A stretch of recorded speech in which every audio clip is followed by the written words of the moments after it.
Okay, there we go. A bit delayed due to technical issues. And, well, ahoy everyone, welcome aboard. I'll be your Captain Hillyan today, along with... Fears to mighty Lieutenant Rakir at your service, along with... Gunnery Mate Rom. And a different Lord of the Orcish Armor. And welcome back to, well, a game I've been wanting to stream for quite some time. Mass Effect. Rather, the Mass Effect Legendary Edition version of the very first Mass Effect. With some mods installed for quality of life, and, well, was also supposed to be for texture improvements, but, well, those were not wanting to install, so maybe next time we'll see it with those installed. Yeah, and I noticed there's some... there's some heavy lag going on. A bit of lag on our icons. Yeah. Let's see. Okay, could be because the graphic... okay, because the graphics card is being taxed almost 100%. Okay. But, yeah. Hold on. There's no option for this? The options are a bit here. Why? Let's see. Motion blur off, VSync, film grain off, anti-aliasing. Because this is a 2009 game. That's why. Yeah, so 16 years ago. Okay, achievements. Not a single one gotten here, because this is a completely fresh install. And, well, actually, better word said, I have not... ever since I bought this version of the game, I have not started it outside of just testing to see if OBS will play nice with it, which, well, it does in borderless mode. Actually, stupid question. You did install the Pinnacle Station mod, right? That one I skipped because that's just, there's no story with that, to my knowledge. I did have the original DLCs. Yeah, that's fair though. Yeah, I just wanted to mention that one because Pinnacle Station was a DLC for the first game, but because Mass Effect Legendary Edition used the PS3 as its version as its basis, and it lacks Pinnacle Station because the code for Pinnacle Station on PS3 was corrupted. Yeah. Weird. Okay. Now, for some context, I originally bought this game only on the recommendation of Angry Joe from his review of Mass Effect 2, and yeah, I have played through Mass Effect 1, 2, and 3, but my fucking saves kept getting lost or corrupted, so I never played through Mass Effect 3 with an imported save. So when we eventually get to that one, that'll be the first time where I'll actually have my actions from the previous games have an effect. And to be fully honest, Mass Effect 3 without an imported save, bland as fuck to a certain degree. So that should make things a whole lot more interesting. But for now, let's start a new career. It does have its good moments, but... Military database. Classified information requested. Establishing secure connection. Secure connection confirmed. Okay, profile reconstruction. Okay, I just love how our character created for Mass Effect 1 was that we're looking into like classified info, and then something broke the records. Yeah, apparently, yeah. Now we gotta rebuild our own shit. I also find it kind of funny that this is the only one that it's like the character creator actually has a voice. The other two do not. Yeah. This is John Shepard. Okay, profile reconstruction. Due to your covert N7 status, ID records are incomplete. Please confirm identity from the records below or register manually. We've got... we can choose between male and female characters. These two being the basic appearance. And is it just me or is she just staring into your soul? She might be. It's like 2009 being slightly upscaled. I like Also, Yeah. fun fact I found out. So you know how Mass Effect 3 has like this cover that has like Shepard in front of the planet with like explosions in the background, and you can Yeah. flip it, go from male Shep to female Shep. Mm-hmm. The original winner for that was actually blonde Shepard, but later on they made it so that it was the red-haired Shepard, the one we have Okay. as default. That's just a weird bit of like, yeah, trivia. Okay, I Also- actually have the pre-order version of Mass Effect 3, and yeah, on the on one side of the box you have male Shepard, on the other you have femme Shepard. Yeah. Okay, I should pull that thing out some other time. So, shall we go Yeah. with a basic appearance, Yeah. or shall we make our own abomination? I'd say customize You know it a little what? bit. Fuck it. Let's go for customization. Let's see. Well, we to go with female, and also Yeah, we just can- a moment. I think we have a new potential issue on Discord again. What? What now? Somebody sent me a friend request, and I don't know who that is, and they are on Discord on our channel. They fuck. Let's see. Oh my god. Oh yeah. Wait. Before you do anything, Mm-hmm. take a picture of Report. their name so you can share it and report it. Yep. Like other Discord servers we're friends with. Huh, it didn't appear in Yep. my. I guess they got suspect Yeah, they- put in the other thing as a potential spam. Yeah, it says here on the welcome channel, one message hidden from likely spammer. Let's see, Oh, yeah. profile. One Hello, mutual. Aurora. Reports. Hello. Next. Okay, what? Alright, Discord, why the fuck can't you just report a suspected spam account? Just their quote-unquote profile? That's weird. Fuck Also, it, I'm just gonna really I'm just quickly- bringing the hammer down. There. I'm gonna really quickly grab a coffee. There we go. Okay, let's see. Hello, Aurora, hope you're doing well. Yeah, just another fucking spammer got onto the Discord. Okay. So, yeah, they're gone. Okay, I had the pop up, but it did not. Okay, I have a option to show spam request. Okay, so that's good, I guess. Okay, just throwing that into paint nets to spread the word about it later. Okay, back to this though. Please log Custom in. custom female. female. Access your profile. Now you can Yeah. name her whatever you want. What's a good name for? You know, for the fuck of it, I kind of want Hillyan. I kind of wanted to say Uhura, but yeah, that makes more sense given where we're doing. Okay. That would make sense, for that's. Wait, have you used that name before? Data corruption detected. Yep, I have somebody used it broke- on some spots. Profile. Yep, it's Confirm official. Somebody pre-service spilled. history. Somebody spilled their soda on the goddamn servers again. Fucking Griff. Okay.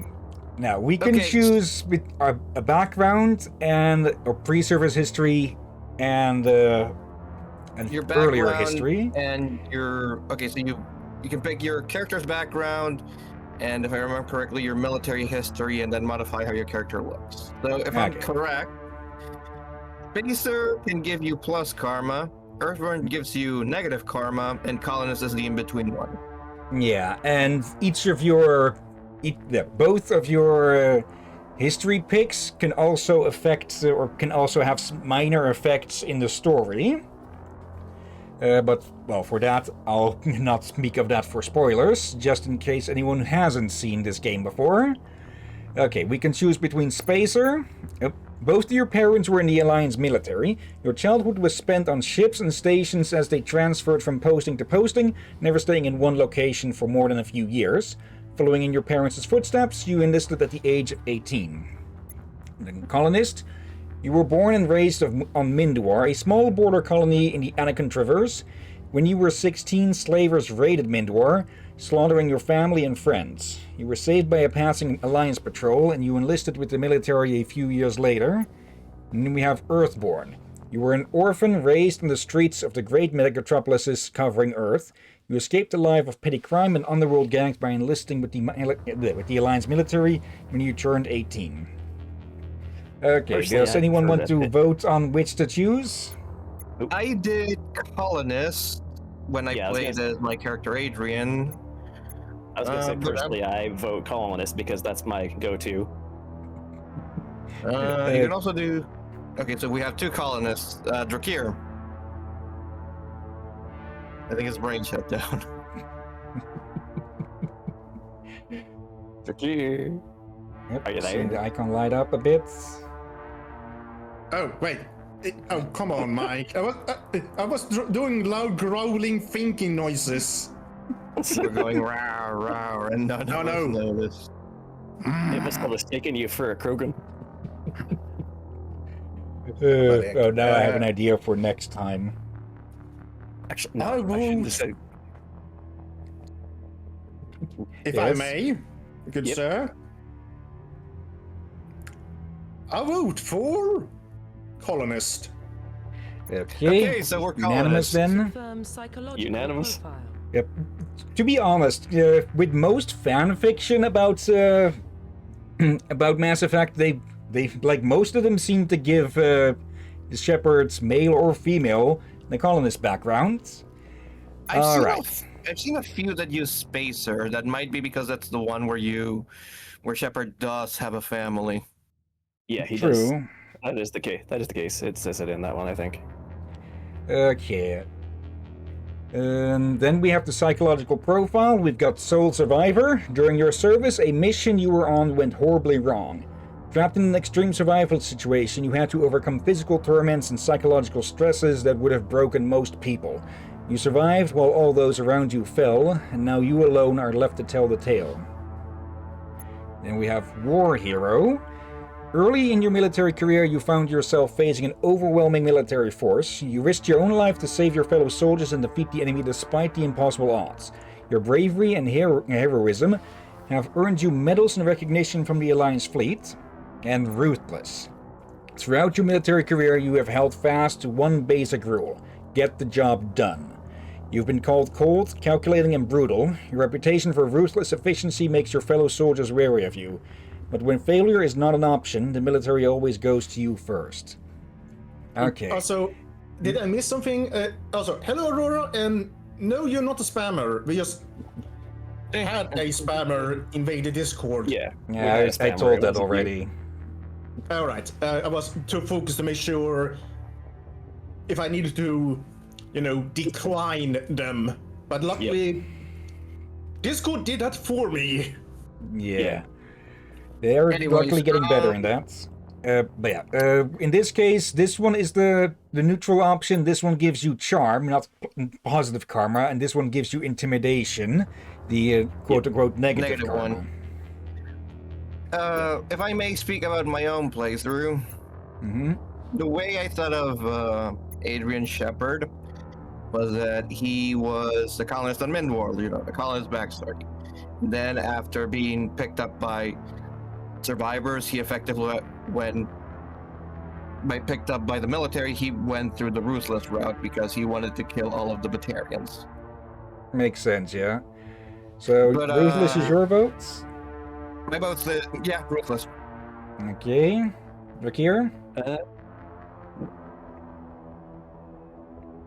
Or Dervin to, while he's processing, I guess. My mic is going crazy for some reason. I don't get it. A noise You're suppression supposed to on? read- Yes, it is. Okay. So my choice. I'm gonna say War Hero, actually. Okay, 1-1. I was debating between Soul Survivor or War Hero, but yeah, War Hero. Okay. Oh, let's go with Confirm that one then. Military specialization. Okay, now this is where things get a whole lot more interesting. The military that Aurora X Mass Effect. We're not there just yet. Okay, these are the classes. We've got Soldier, Engineer, Adept, or the glowy one, Infiltrator, Sentinel, another glowy one, and Vanguard, which also glows. These fall into your typical, not really typical. We've got full-on warfare, all combat all the time. Engineer is, well, the tech stuff. Adept is the space magic. And these three are hybrids. Infiltrators are combat and tech. Sentinels are tech and space magic. And Vanguard is combat and space magic. That's me there. Aurora, I vote for the glowy person. Yeah, that's why I'm laughing. Which one? There's three. There's like three glowing persons. I vote for soldier. Okay, first let me actually read these out just to cover them. Soldiers are combat specialists ideal for the front lines of a firefight. Soldiers have improved health, can specialize in the use of all weapon types, start with the ability to wear medium armor, and can train in the use of heavy armor. Engineers are tech specialists using the holographic Omni tool. They can decrypt security systems, repair or modify technical equipment, disrupt enemy weapons or shields, and heal their squad. Engineers can only wear light armor, and they specialize in pistols. Adepts are one of the cats ones in. They're scratching at the door. Hello, Oscar. He's been visiting more and more frequently. Interrupted by the cat. I love it. He just immediately does a circle of the room. Okay, do you want to get in the closet again? Apparently my cat is gay because he often just jumps into the closet, but not this time. Where are you going? Let's see.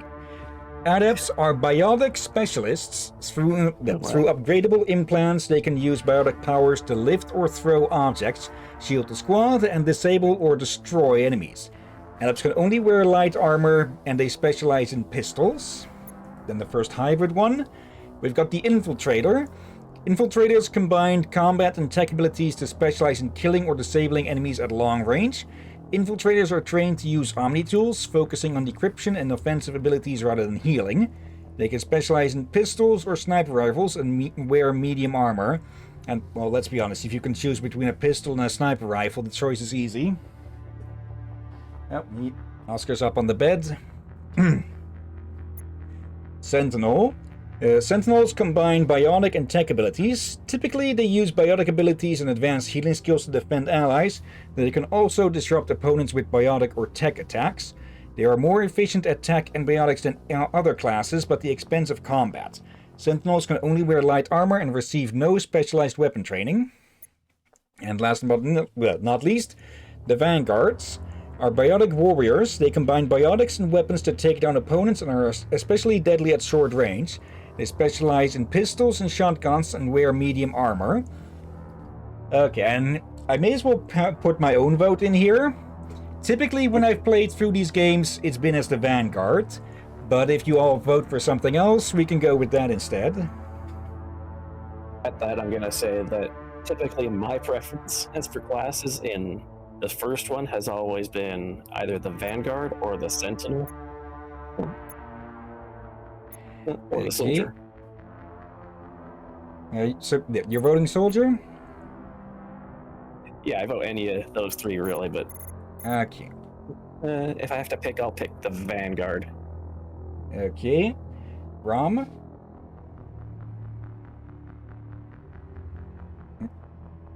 Rom, you still here? Apparently not. Drakir? Oh, it's either Vanguard or Soldier. Okay, and Aurora says Sentinel, apparently. for the light show. Sentinel is also a good option for sure. Okay. Not seeing Mute, so I'm guessing he stepped away for some reason or something. On Rom, that Maybe. is. I avoided Infiltrator in this one because I don't like the way the sniper rifles work in the first game. Yeah, the first game is quite different from the other two. Yeah. And But we otherwise, I can tend to choose end to up- change classes between the games, I believe, or at least between 1 and 2. Not sure about 2 and 3. Oh yeah. Okay, but, well, we've had 2 votes for Vanguard, plus my own that I'm adding in, so Vanguard it'll be then. Issue identification. And, let's... Is there a randomized button here somewhere? Yeah. Here's the I'd say thing. a lot. I was debating between Vanguard or Soldier. Like, is Soldier the only one that can use heavy armor? Yeah. Yep. Oh, come on. I'd also say let's try to make her at least a little nice looking, but really it's up to you. These are just the presets. Gone full circle. I don't remember the dyed hair ever being a preset, but okay. And I did one mod I did install added more hairstyles, so that could have expanded on this as well. Yeah. Let's see, iris color. Let's go with that instead. I don't want to spend like half an hour on this, so I'm just going to probably have a bit of a gamble if with you're this like- or so. If you're like me on it, then the way I do it is I touch the sliders a little bit, but not much. Not really for that. Let's see.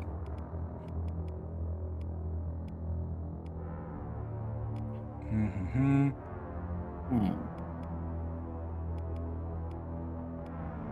Let's go Maple with ice that. cream? Or that one. I just noticed that we could put in an appearance code as well. Oh yeah, let's go with Oh, that. Construction complete. Okay. Hillyan Shepard, a colonist war hero who's a vanguard. Alright. Identification I confirmed. kind of like that little name twist. That's kind of funny. Okay, let's go with normal difficulty. We'll level up manually. Level scaling, let's put that in legendary mode, see how that goes. And let's see, defensive or all. Let's see. Does that give it... Let's go with... Let's have them go all out. Subtitles, autosave, and tutorials. Okay, here we go. I don't remember what the level scaling thing does, but Yep. Let's see. Replication settings. Day recovery backtracking. Let's enable that just in case. Okay, enabled. Okay. You're able to change settings at any time. Okay.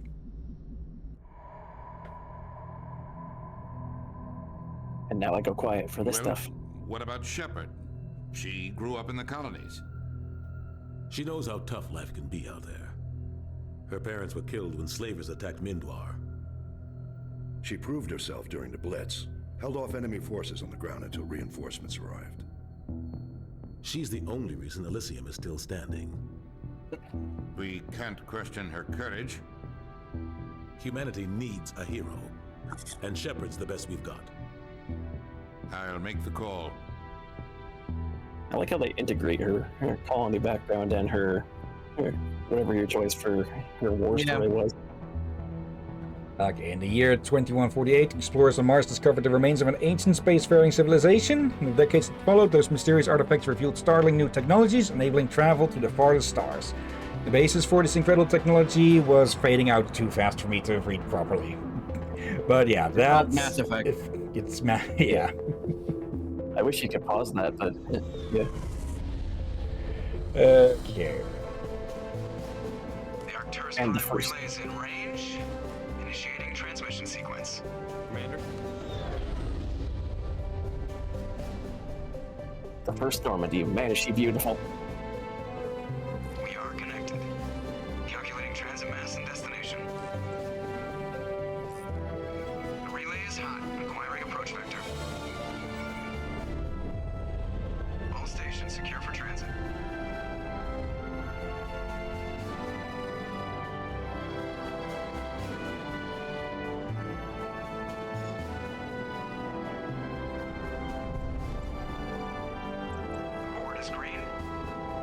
approach run has begun.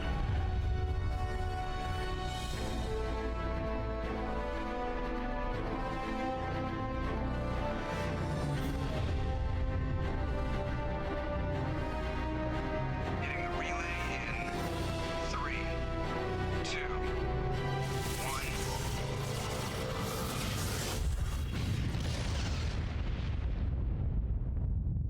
2 and 3 have the better Thrusters, relay jump. check. Navigation, check. Internal emissions sync engaged. All systems online. Drift, just under 1500K. 1500 is good. Your captain will be pleased.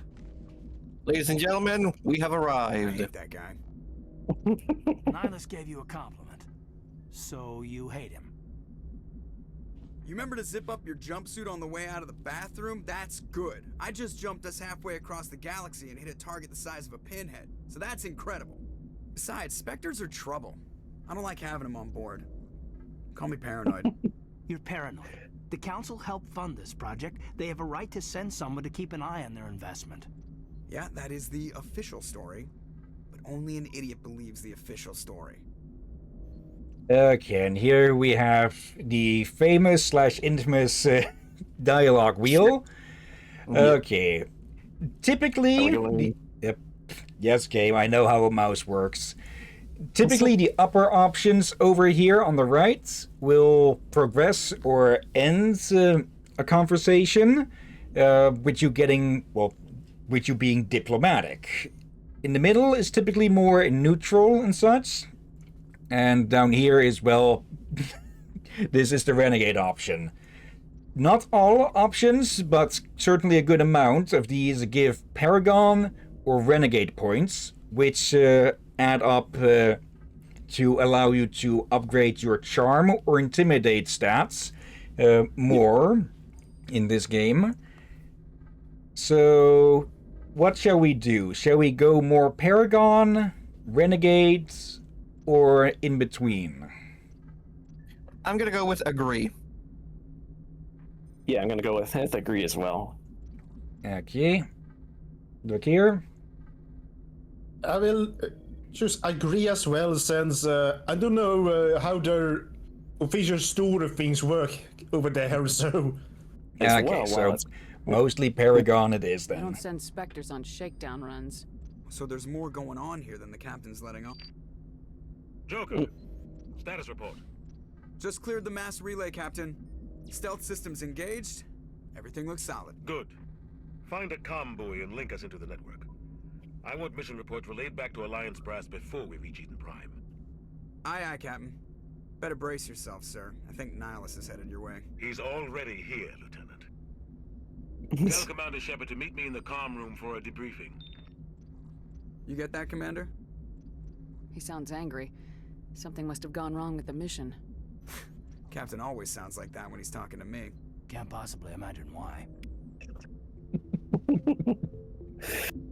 Also, real quick, I do have to say that one thing I actually dislike about the wheel in the first 3 games is, actually no, in the first 2 games, it's not clear entirely what options are Paragon and which options are Renegade and Neutral. Yeah, but in general, the upper ones tend to be more towards Paragon. Yeah. They're always on a mission. And we're getting dragged right along with him. Relax, Presley. You're gonna give yourself an ulcer. Okay. And yeah, whenever you get Paragon or Renegade options, it does show up above, it does show up afterwards, above the minimap in the lower right. I'd say feel free to talk to everybody too. Presley's a bit of a dink, but I don't mind him. That's space. Congratulations, Commander. Looks like we had a smooth run. You heading down to see the captain? Sounds like you don't trust our Turian guest. Sorry, Commander. Just having a chat with Adams down at engineering. I didn't mean to cause any trouble. But you have to admit, something's odd about this mission. The whole crew feels it. You think the Alliance brass is holding out on us? If all we're supposed to do is test out the stealth system, why is Captain Anderson in charge? And then there's Nihilus. Spectres are elite operatives, top covert. I'll be right agents. back. Why send a Spectre, a Turian Spectre, on a shakedown run? It doesn't add up. Yeah. why send him? What do you know about the stealth systems? I just know it masks our location from scans and sensors. Cutting-edge technology. The Normandy's the only ship with this prototype drive. But why are we fully staffed? A skeleton crew would be cheaper, less chance of security leaks too. Plus there's Nihilus.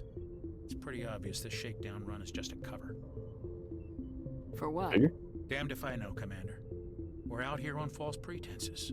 I'm not a fan of being left in the dark. Do you have a problem with the captain? No, man. But I can't figure out what he's doing here. Captain Anderson is one of the most decorated Special Forces officers in the service. If he melted down all his medals, he could make a life-size statue of himself. You don't send a soldier like that on a do-nothing mission. He's treating this shakedown run too seriously. Something big is going on. You wanted to say something, Dervin? I didn't lose my train of thought on that one, but I will say that his other thought did occur to me. That's like, that life-size statue. One for us, please. You don't trust Nihilus. I don't like Turians in general. It runs in my family. My grandfather fought in the First Contact War. Lost a lot of friends when the Turians hit us. That was 30 years ago. You can't blame Nihilus for that. No, I guess not. But it still makes me nervous to have a Spectre on board, especially a Turian. We're an Alliance vessel, human military, but Nihilus doesn't answer to the captain like the rest of us. Spectres operate outside the normal chain of command, and they don't come along just to observe shakedown runs. Nihilus looks like he's expecting some heavy action. I don't like it. I'll see if I can get some answers when I see him. Good luck, Commander. And to that I say, racist bastard. Okay, we also unlock codex entries as we interact with people and cover topics. Yeah. Roughly Turians. 1,200 years ago, the Turians were invited to join the Citadel Council to fulfill the role of galactic peacekeepers. The Turians have the largest fleet in Citadel space, and they make up the single largest portion of the Council's military forces. As their territory and influence has spread, the Turians have come to rely on the Solarians for military intelligence and the Asari for diplomacy. Despite a somewhat colonial attitude towards the rest of the galaxy, the ruling hierarchy understands they would lose more than they would gain if the other two races were ever removed. Turians come from an autocratic society that values discipline and possesses a strong sense of personal and collective honor. There is lingering animosity between Turians and humans over the First Contact War of 2157, which is known as the Relay 314 incident to the Turians. Officially, however, the two species are allies, and they enjoy civil, if cool, diplomatic relations. And yeah, if I remember correctly, all of the primary ones are voiced. The secondary ones are text only, though. Yeah, so that's a lot of reading on the secondary ones if you prefer to do them too. I'll probably cover a good amount of them, maybe not all of them though. And I do like that. I do like the codex and such. It probably wasn't the first that did something like this, but I do believe this game helped popularize these semi-in-universe guidebooks of a sort. Or not really guidebooks, but traveler's handbooks or something. Oh yeah. This is a Hitchhiker's Guide to the Galaxy, Mass Effect edition. Yeah. Humanity's first contact with an alien race occurred in 2157. At that time, the Alliance allowed survey fleets to activate any dormant mass relays discovered, a practice considered dangerous and irresponsible by Council-aligned races. When a Turian patrol discovered a human fleet attempting to activate a relay, they attacked. One human vessel survived, retreating to the colony of Shanxi. The Turians followed, quickly defeating the local forces. Shanxi was occupied, the first and to date only human world to be conquered by an alien species. The Turians believed the handful of ships they defeated represented the bulk of human defenses, so they were unprepared when the Second Fleet, under Admiral Castanet Drescher, launched a strong counteroffensive, evicting them from Shanxi. The Turians mobilized for full-scale war, drawing the attention of the rest of the galaxy. The Council quickly intervened, forcing a truce. Fortunately for humanity, the First Contact War was ended with a diplomatic solution. Yeah, Shanxi is often a very popular thing among the among the fan fictions, especially crossover fan fictions to cover. Though a lot tend to go for that Earth kicks the Turians' ass and such, but some do balance it out a bit better. Yeah. Though I am a bit blanking on any examples at the moment. What I want to point out is apparently so the council has a massive law: do not turn on relays willy-nilly, and they couldn't just like in any relay they find just put in a do not turn to on sign with like a universal translator on it or something. Well, they need a universal translator, and well, that's only in Star Trek. Yeah, that's true. And then there's the whole thing about the symbols potentially meaning completely different things. But then again, you could probably just have a beacon somewhere that projects a hologram of just the mass relay, it being activated, something coming through and destroying the figures of the activators or something. But yeah, the council tends to be a bit dumb on some things. Yeah, that's where for this one I like to think of it as what I heard it in my mind. I translated as the Turians are like, "Let's go! These guys are being dicks." Next, and the council is quickly like, "Whoa, hold on."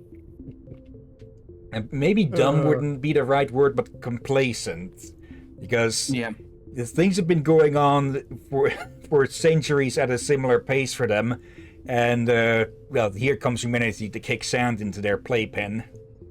Yeah. It's like humans just show up out of supranational government representing the interests of humanity as a whole.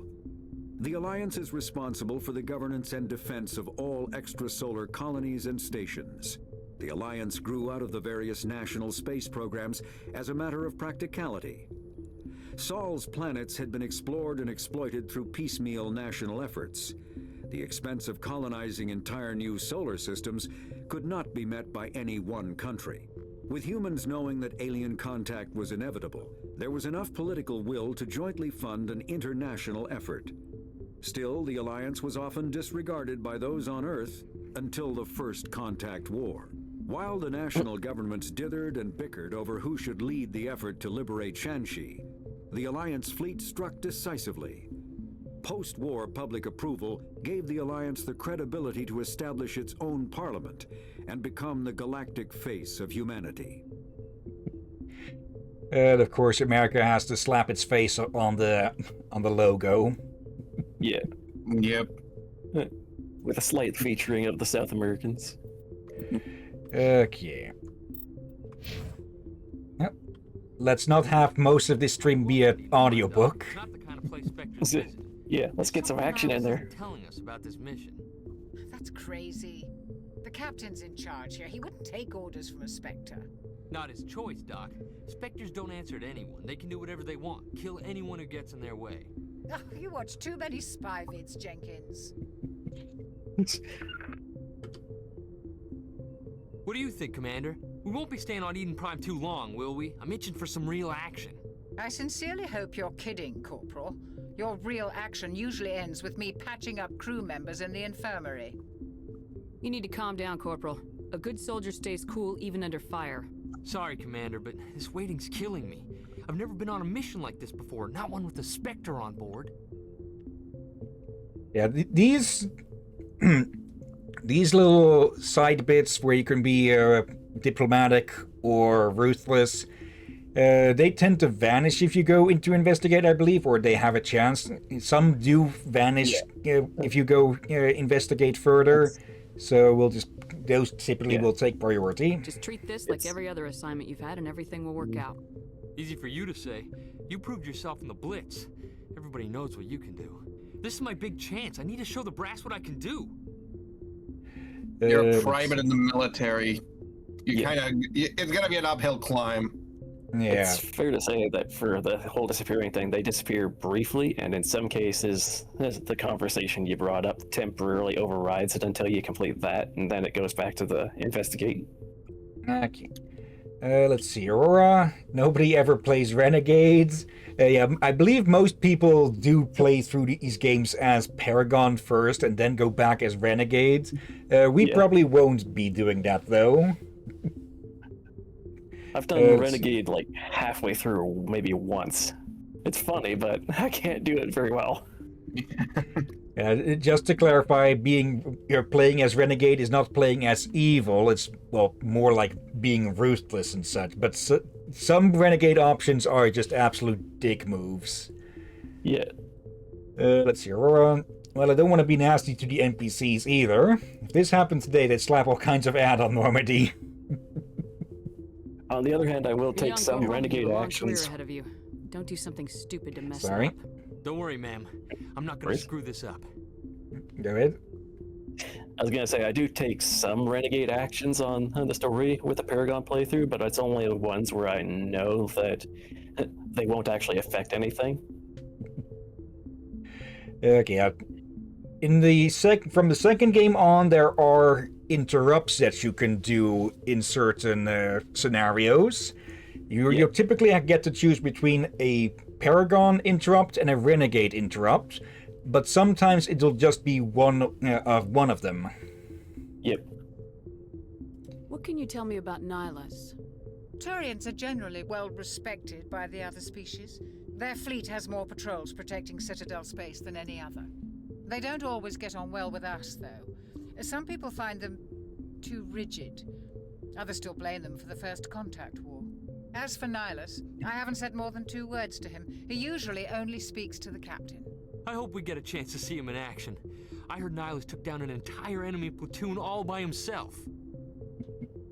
What do you know about the Spectres? Only what I've heard. Spectre agents work directly for the Citadel Council. They usually work alone or in small groups. Spectres don't have any official power, though. Basically, they're a shadow organization with a mandate to preserve and protect galactic stability. Protect it at any cost. Don't forget that part. Spectres operate above the law. Yeah, they are basically publicly known Black Ops.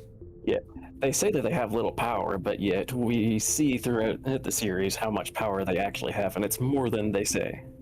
Yeah. Even still. Why don't we have any of our own people in there? Spectres usually come from the Council races, like the Turians. We've been trying to get a human accepted into their ranks for years now. So far, it hasn't happened. Hey, Commander, you'd make a good Spectre. You're a war hero, right? Held off an entire enemy fleet during the Blitz single-handed? That's the kind of talent the Spectres are looking for. This is all just wild speculation. The Spectres aren't interested in recruiting humans, no matter how capable. And yeah, sometimes these will just stick around. How do you control agents with unlimited power? I suppose the Council could revoke the Spectre status of an agent who got out of hand. At that point, Citadel Security Services would take over. Those C-Sec grunts wouldn't stand a chance. The Spectres were 20 ordinary soldiers. The Spectres police themselves. An agent goes rogue, they send another agent to take him down. That's Spectre justice.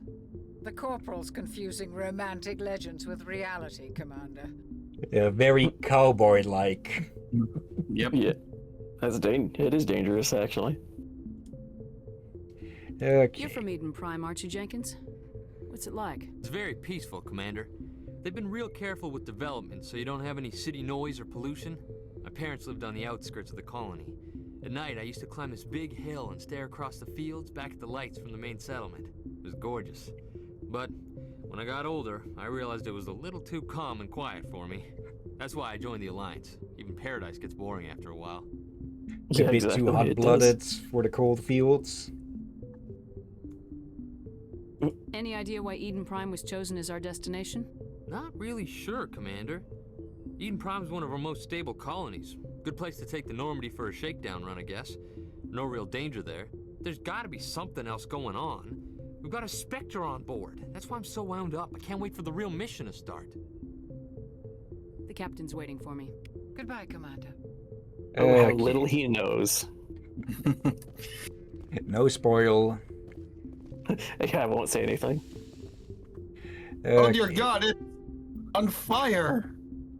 Spectres are agents from the Office of Special Tactics and Reconnaissance and answer only to the Citadel Council. They are elite military operatives, granted the authority to deal with threats to peace and stability in whatever way they deem necessary. They operate independently or in groups of 2 or 3. Some are empathetic peacekeepers, resolving disputes through diplomacy. Others are cold-blooded assassins, ruthlessly dispatching problem individuals. All get the job done one way or another, often operating outside the bounds of galactic law. The Spectres were founded after the Solarians joined the Council. For many years, they operated in secrecy as backroom problem solvers. Only after the Krogan rebellions did their activities become publicized. Assignment of a Spectre is less contentious than a military deployment, but makes it clear that the Council is concerned about a situation. Yep. Yeah. Also, I do find it funny how the Krogans don't really have a Spectre program of their own, but for very different reasons than the humans. I mean, the Krogans are like, charge! Not really good at the stealth thing. Yeah. It's like trying to sneak around with a battle Commander tank. Shepard, I was hoping you'd get here first. It will give us a chance to talk. The captain said he'd meet me here. He's on his way.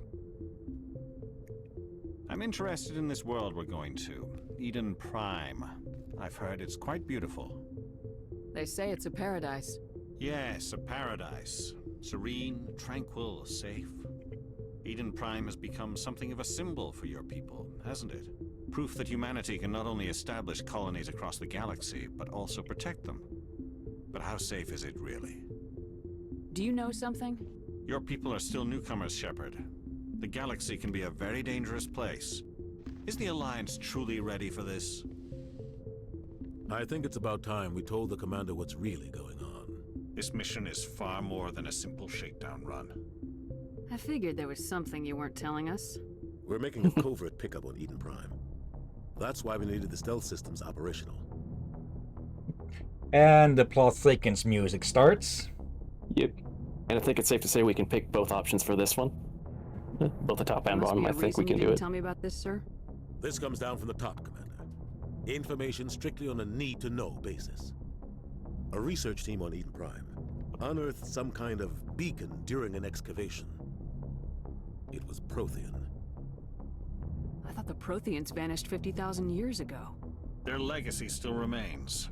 The mass relays, the Citadel, our ship drives. It's all based on Prothean technology. This is big, Shepard. The last time humanity made a discovery like this, it jumped our technology forward 200 years. But Eden Prime doesn't have the facilities to handle something like this. We need to bring the beacon back to the Citadel for proper study. Obviously, this goes beyond mere human interests, Commander. This discovery could affect every species in Council space.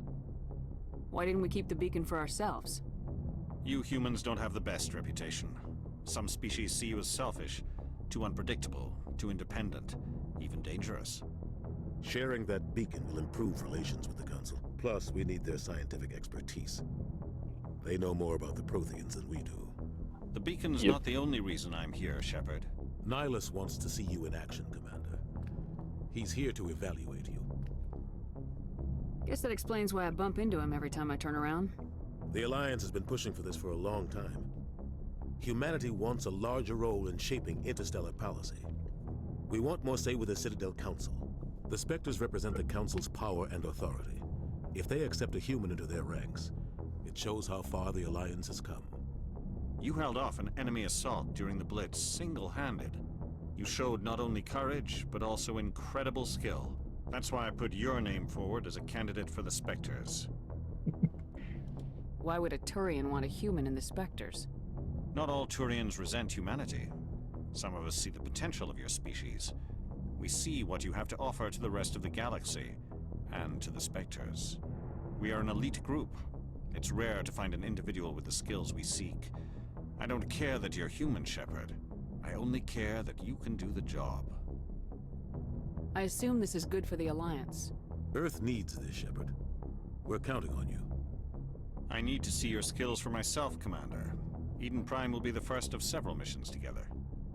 You'll be in charge of the ground team. Secure the beacon and get it onto the ship ASAP. Nihilus will accompany you to observe the mission. Yep, a shot at the first human Spectre, huh? Also, I just wanted to damn it. Also, I just wanted to point out, he talks about how we are an unpredictable, possibly untrustworthy race. To independence, like, I mean, where's the lie? Yeah, it is funny how quickly he's like, we're untrustworthy, and then all of a sudden, but you, on the other hand. But he mentioned that's how our species view humanity, not himself. Yeah.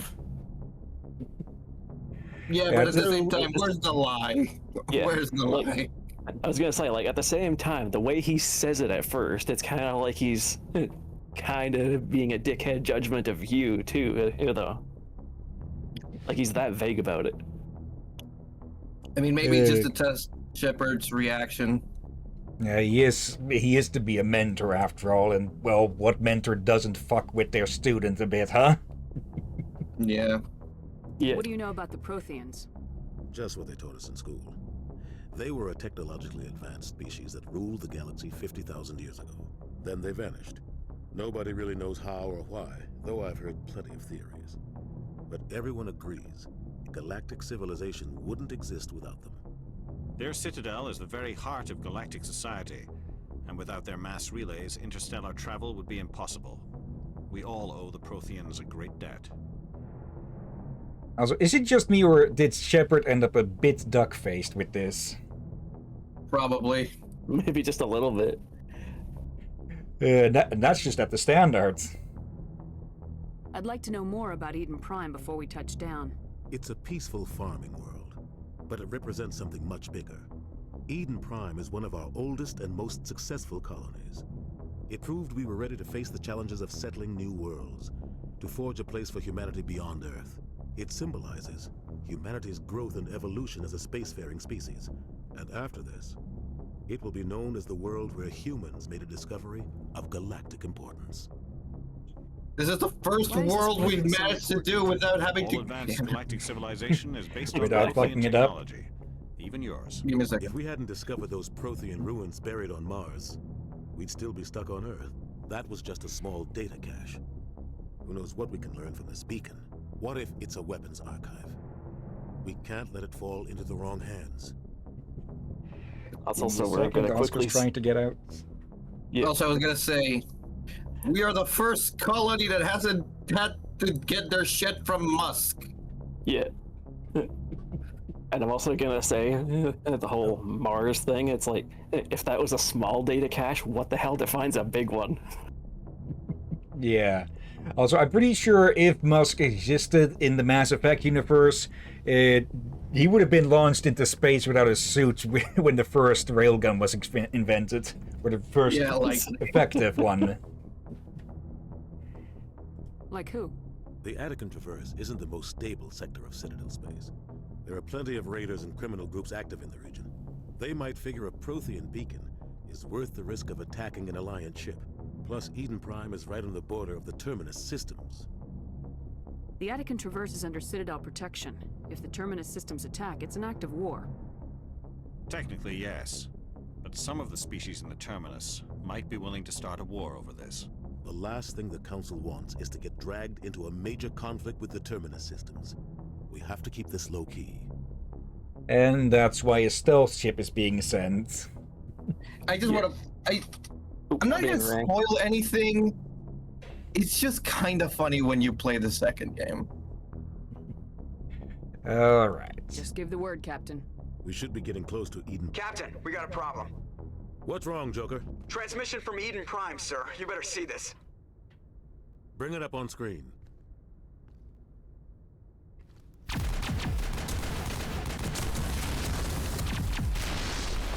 Get down!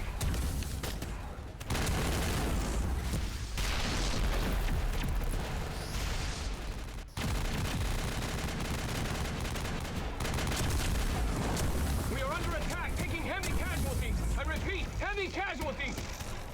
We can't. Get evac. They came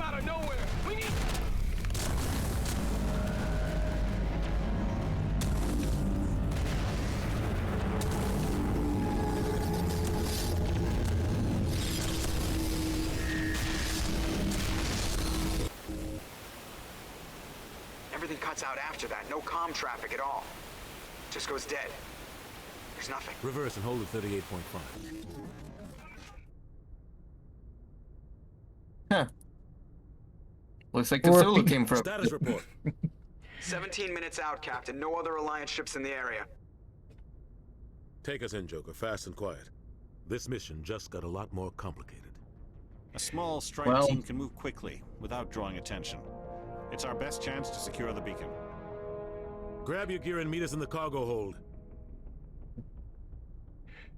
Okay. Tell Alenko and Jenkins to suit up, Commander. You're going in.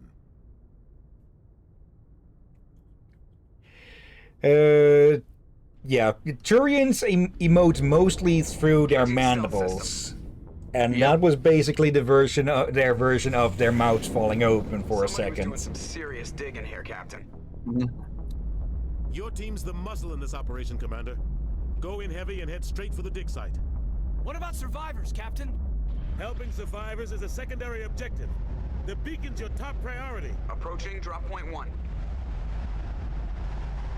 Nihilus, you're coming with us? I move faster on my own. They had their Nihilus will scout out chance. ahead. He'll feed you status reports throughout the mission. Otherwise, I want radio silence. We've got his back, Captain. The mission's yours now, Shepard. Good luck.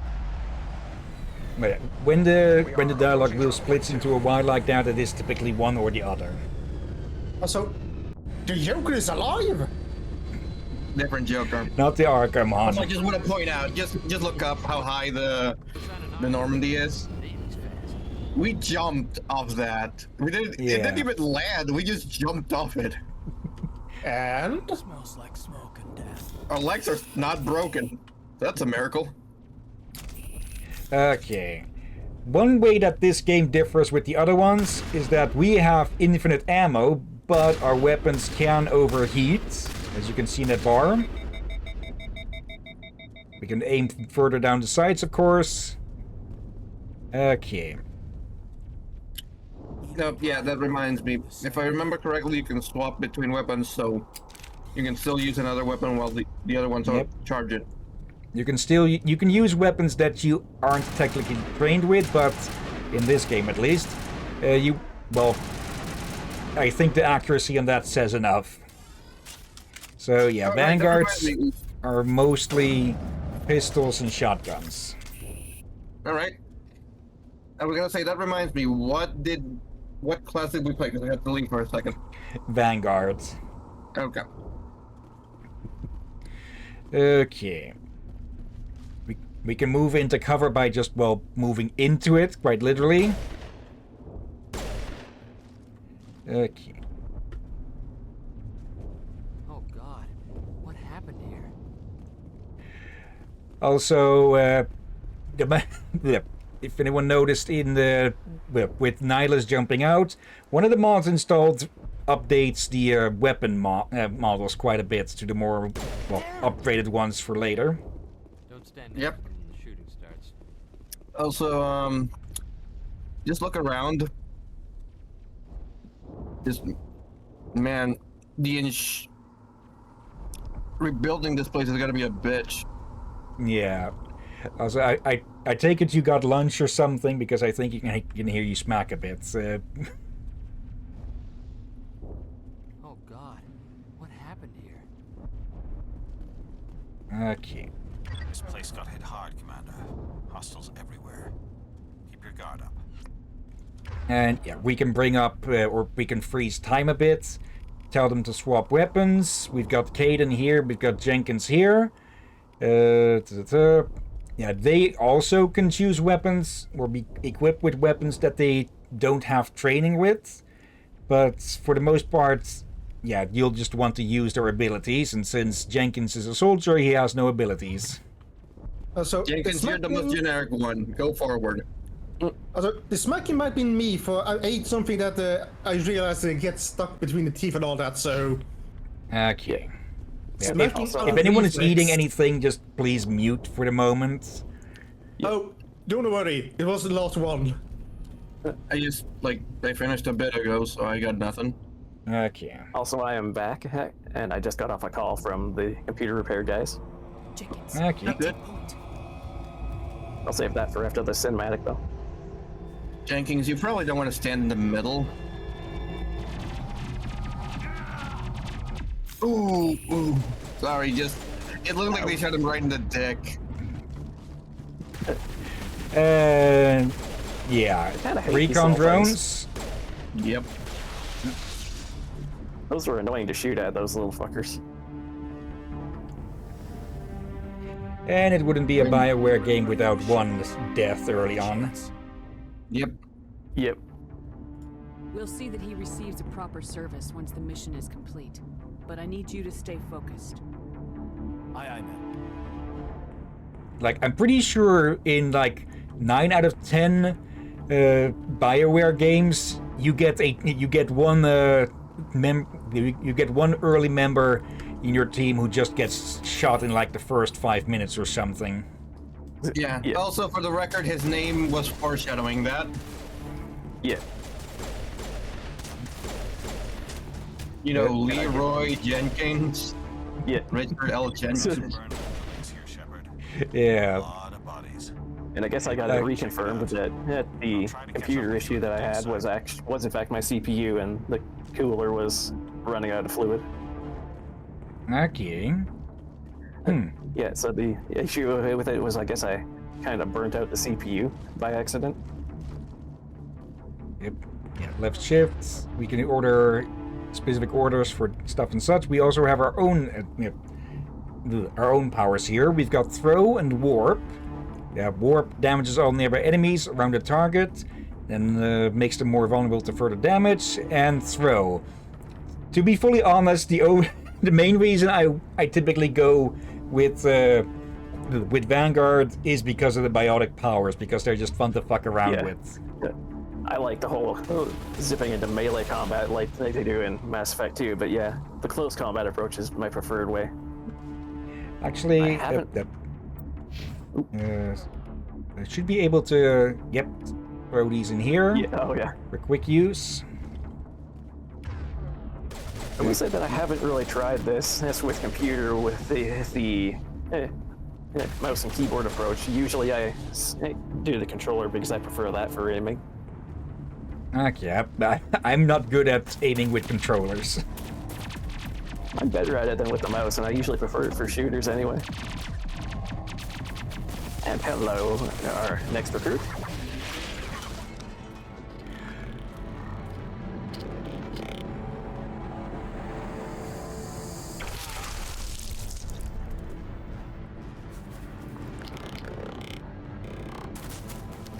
Beep boop.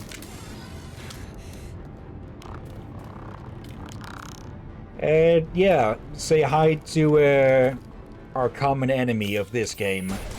Yeah. For one thing, we face like 70% of the time in this game. The Geth. Thanks for your help, Commander. I didn't think I was gonna make it. Gunnery Chief Ashley Williams of the 212. You the one in charge here, ma'am? Are you wounded, Williams? A few scrapes and burns, nothing serious. The others weren't so lucky. Oh man. We were patrolling the perimeter when the attack hit. We tried to get off a distress call, but they cut off our communications. I've been fighting for my life ever since. Where's the rest of your squad? We tried to double back to the beacon, but we walked into an ambush. I don't think any of the others... I think I'm the only one left. This isn't your fault, Williams. You couldn't have done anything to save them. Yes, ma'am. We held our position as long as we could, until the Geth overwhelmed us. The Geth haven't been seen outside the Veil in nearly 200 years. Why are they here now? They must have come for the beacon. The dig site is close, just over that rise. It might still be there. We could use your help, Williams. Aye, aye, ma'am. It's time for payback.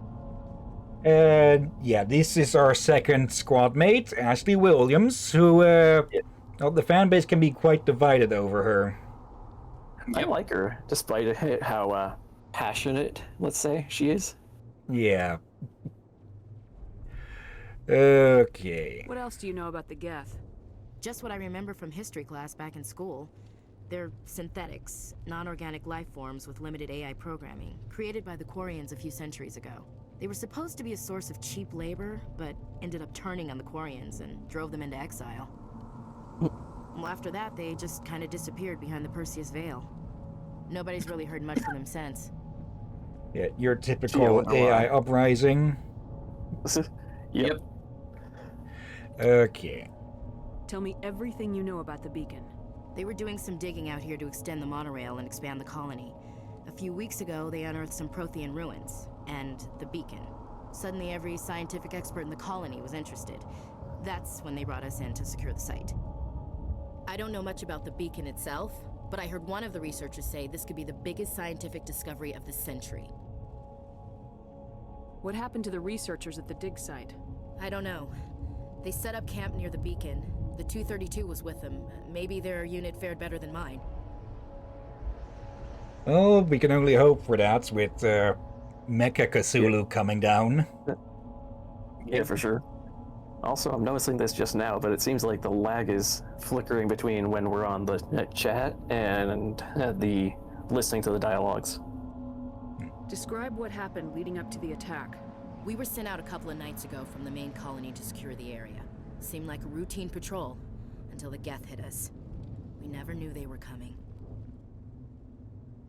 Okay. Well, everything is routine until it's not. Okay, Yeah. press escape to go to the squad screen and spend talent points. Okay, that's over here. Yep. The squad And if I screen may lets you view your team's talents. If I may make a recommendation for points, Go ahead. I would say personally, I like to dump points into your persuasion and intimidation early, so that you don't have to worry about those. Mouse over a talent or its rank to view it. Click on a talent to spend the talent points to gain a rank in it. As you gain levels, you will acquire talent points and unlock higher ranks. Okay, we've got 3 points and a lot of stuff that we can put it into. For some of these, we will need to be at certain levels to, well, in the one above it to unlock it. So if you want shotguns, we need points in pistols. If you want tactical armor, we need assault training, and so forth. And here we have Charm and Intimidate, which are currently limited to 3 each.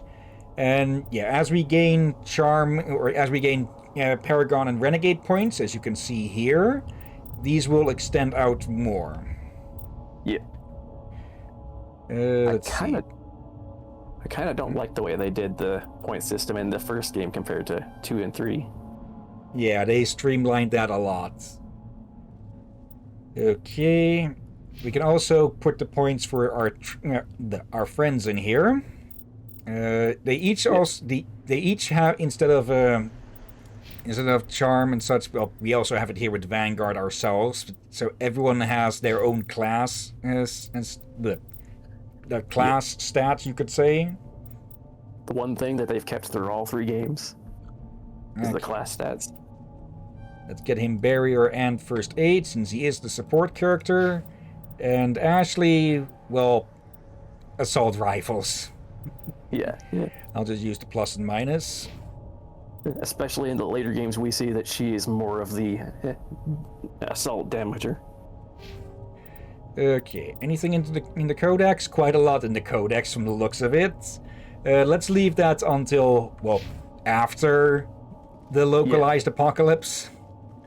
I might even say it would be a good idea to save that for near the end of stream 2. Yeah, we could use that as a filler. And, well...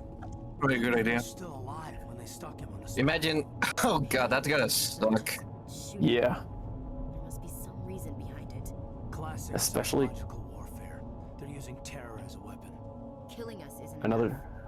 Jesus. Another reason why it must suck is because I believe the codex even tells us that they can be either alive or dead when that happens. It's very, Vlad the Impaler. Yeah. If somewhat worse. Have weapon drawn. Okay. Yeah, the tutorial for poking out of cover. Because up until now, I guess they were expecting you to Leroy Jenkins it. Yep. Crouching. Okay, the team will automatically act on their own, of course. Yep. But we can, like, order them to move forwards with Q and E for each side respectively. Yeah. That is one nice thing, especially in the future games. It's like you can enable options that make sure they are more autonomous without you. Okay, yeah, we have melee as well and grenades, which look like freaking frisbees like this, or not even frisbees, more like hockey pucks. And I believe if we click again, we can manually detonate it, so... Yeah, too far. Just mind that you have a limited grenade count. Yeah, it's above our weapon over there. There we go, just shoot an AI in the dick. Yep. You think he feels that? Oh, maybe they grab at where they get shot, so... Yeah. I remember that was a slightly interesting thing in it. It's like, yep, if you shoot them in the dick, they're probably going to react accordingly. Just imagine you shoot somebody. The beacon was right here. It must have been moved. By who? Our side or the Geth? Hard to say. Maybe we'll know more after we check out the research camp. A side moved it. Go ahead. I just said A side moved it. It's like, yeah. No idea who. Yeah, we'll find out. Ram, you wanted to say something, or we're busy saying something, I think? I was gonna say, just imagine being an AI and being shot in the dick. What was that from Simpsons or Futurama? Why was I programmed to feel pain? I think that was Futurama. I think it might have been Futurama. Either that or it was Borderlands, because I know Claptrap screams that. Yeah. Yeah, I don't remember which one it was, or even if it was either of those, but I do remember another thing that it's like, you do that, and it's like, the character does a little, oh, and then it's like, why did I do that? If we find a giant Geth, I'm screaming, bite my shiny metal ass. You think anyone got out of here alive? If they were lucky. Maybe hiding up in the camp. It's just on the top of this ridge, up the ramps. Oh, they do have a shiny head. There's a small Good God. spaceport up ahead. I want to check it out. I'll wait for you there. And yeah, we can sprint with space by holding space. Okay. Oh, shotgun and a sniper rifle. Okay. Drakir must be silently shaking his head. Yes. It wouldn't be an RPG without some equipment to use, huh? Okay, typical stuff. Right. Shotgun. Shaking my head over what? Our comments like the metal head and everything. Yeah. Ah, yeah. Let's see. This is better than what we have, so on it goes. Even if it looks even if it looks scuffed as hell with it. That's the camo, not. I was just to say, Captain, that's camo. Yeah, I was also gonna say I like to fuss over the armor a little more, even despite its values, myself. Like if I don't like the look. A very specific mod that makes it so that you can pick up a set of armor, but it just looks like the armor. Oh, like from the next game? That you wear from the second game onwards. The Iconics armor, is that the one? No, yeah. I think so. It's a good place for an ambush. Keep your guard up. Ooh. Freaky looking. Oh God, they're still alive. What did the Geth I do want to them? Well, this is gonna be a bitch to put on the report. Yeah. Fucking techno zombies. Yeah, in my opinion, though, I want to say that I think these things are technically no longer alive, in my opinion. Yeah. The husks. Still. Yeah. And that pretty much is what they are, husks. Yeah. It must take a few hours for the spikes to turn people into husks. Yeah, you don't want... They are somewhat easy to shoot down, but... Yeah, melee attacks will go through your shields. So you do not want to let them get near, and even then they have an EMP pulse that they can pull to weaken your shields as well. Yeah. Literally the definition of the strong fodder zombie. That's kind of mindless, but they'll beat you down pretty quick if you're not careful. Smells like smoke and death. Gee, I wonder why. It's a freaking battlefield, Caden. What the fuck else is it gonna look like? Oop, pistols. I suppose, in fairness, I guess to Caden, it's like he kind of has to describe it for us a little bit because we can't really smell it ourselves. I guess that's fair. Also, yeah, the mod I was looking for was ME2 N7 armor for LE1. Oh yeah. Okay. Yeah, because I do know that some of the armors kind of suck in appearance. Assault rifle. Spoiler, I guess. Yeah. I mean, it could also be that we could just oh fuck it, yeah, we all know where this is going. Yeah, I can't even all keep know. up the joke. I think everybody in this chat, including Aurora, knows what a Krogan looks like. Security locks engaged. Okay, There's also an easy ME. decryption. There's also an ME3-1 for LE1. Yeah. Let's see, that one's better. So, actually, we have no need for that. So give me the worst one, and Ashley gets the better one. As for these little mini games, while you're doing this little mini game, I must say that for these mini games, I personally found them hard enough that I usually just salvage stuff of the gel and skipped the little tests. Yeah, there was options at the crates to reduce to Omnigel, which we can use to brute force stuff like this. Yeah. Yep. Okay, some locked objects. Good. Basically, just save up on crap armor, and every time you get stuff that's no longer useful, scrap it, make some new gel, yada yada. Yeah. Some locked objects require decryption or electronics to access. If any squad member has the required talent, you will be able to unlock the object using a decryption or electronics interface or by spending Omnigel. Advance to the central core, move the mouse to move around in the ring, left click and right click to move inward and outwards, avoid the security programs. Yeah, manual overrides. And yeah, that is timed, but I believe you can try again if you fail, but I don't remember fully on that. If you fail, you have to like... Thank the Maker. Hurry, close the door before they come back. Go ahead. I was gonna say, if you fail, you kind of have to just put in some Omnigel to be able to redo it. Yeah, okay. Also, that chick said thank the Maker, and I'm like, wait a minute, why the hell are we acknowledging Dragon Age now? I think she's Don't more worry. thank God. We'll protect you. Thank you. I think we'll be okay now. It looks like everyone's gone. You're Dr. Warren, the one in charge of the excavation. Do you know what happened to the beacon? It was moved to the spaceport this morning. Manuel and I stayed behind to help pack up the camp. When the attack came, the Marines held them off long enough for us to hide.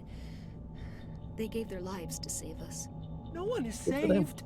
The age of humanity is ended. Soon, only ruin and corpses will remain. That guy's heard dark, huh? It wouldn't be a...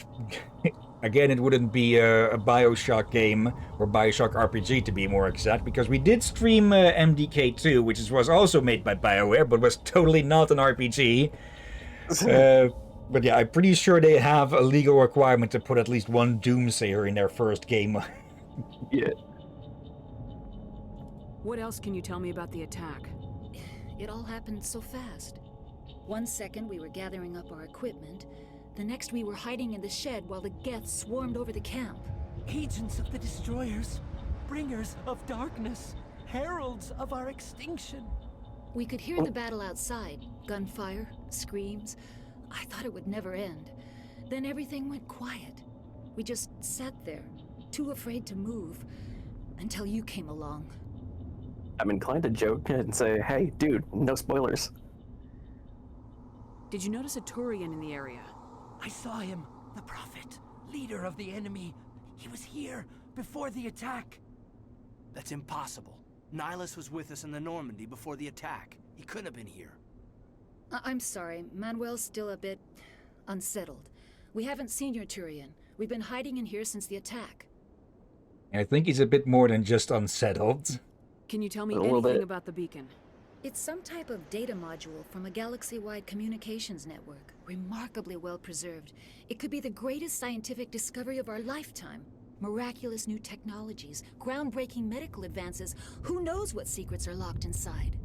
We have unearthed Yes. the heart of evil, awakened the beast, unleashed the darkness. Manuel, You just please. shush. This isn't the time. Yeah, about him. What's wrong with your assistant? Manuel has a brilliant mind, but he's always been a bit unstable. Genius and madness are two sides of the same coin. Is it madness to see the future? To see the destruction rushing towards us? To understand there is no escape? No hope?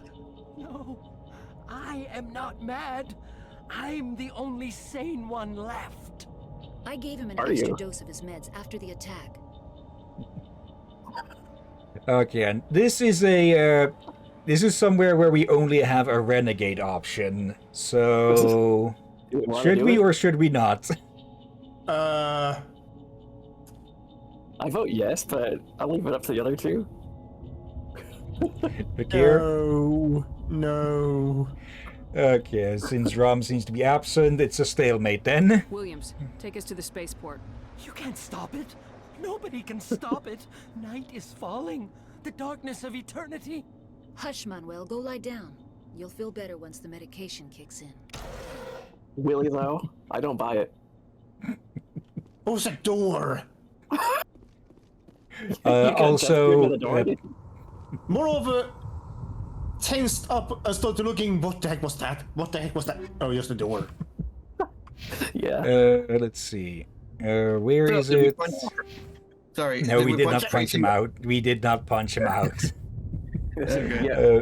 What would your vote have been, though, Rom? Actually, it would have been to not punch him, but I just kind of wanted to see if anybody else would have punched Oh, him. yeah. Just waited to see. Yeah. About that, Rob? Yeah. Yeah, I saw that one coming. Anyways, I left behind what I want my avatar to be on the screenshot thing, picture. Oh yeah, I remember talking about that earlier, and I still maintain my suggestion that I think, if we can, we should overlay my avatar with Krogan armor. Why not a Santa hat? Well, Krogan armor fits the Mass Effect stream, and it'll be more long term, so I maintain Also, that. before I forget, the reason I bunked Rom was for he was just the one jump scaring me again. My reaction. My reaction. Okay. Yeah, I didn't say this earlier, but the triangles are skills and upgrades to the skills. The dots unlock the other branches, and Paragon and Renegades, they're not a singular bar like in Red Dead Redemption or such. You can have Paragon and Renegade points, so we could put points in there as well, but for now I just want to get pistols up. I will say that if you let's see there. Yep, marksman, increased damage. If you don't feel like you're going to use intimidation that much, then you can skip it. So yeah. Maybe Okay, intimidation. lift is also a useful If one. I remember correctly, intimidation or persuasion are for like talking, like pulling a like pulling a charisma check in Fallout. yeah, they're like specific to dialogue. Okay.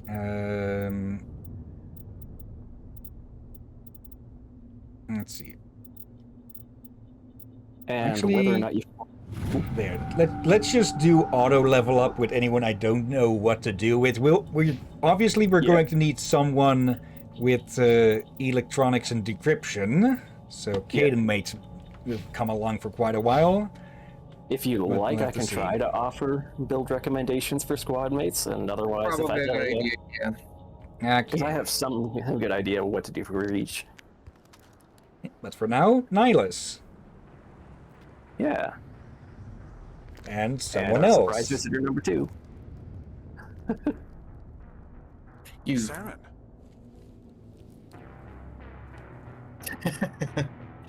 You son of a bitch. He has just one of those faces, doesn't he? Yeah. This isn't your mission, Saren. What are you doing here? The Council thought you could use some help on this one. Did they now? I wasn't expecting to find the Geth here. The situation's bad. Don't worry. I've got it under control. Well, we all saw that one coming. Yep. Saw that kind of like a mile away. Although for people that don't know, we will just say nothing. What is that? Off in the distance. Look up, look up. It's the giant cuttlefish. I want to say giant squid, but yeah, whatever. I honestly thought it was a giant lobster. So I think some of them do look a bit like lobsters. Yeah.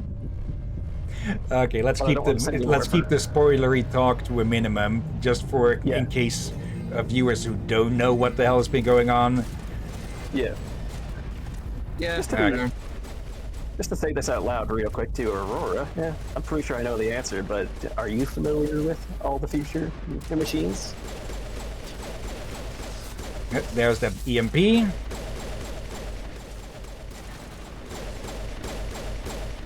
Yep. They're a bit confused, I think. I think that's I think that's what our first clip of the stream. I think we should clip that.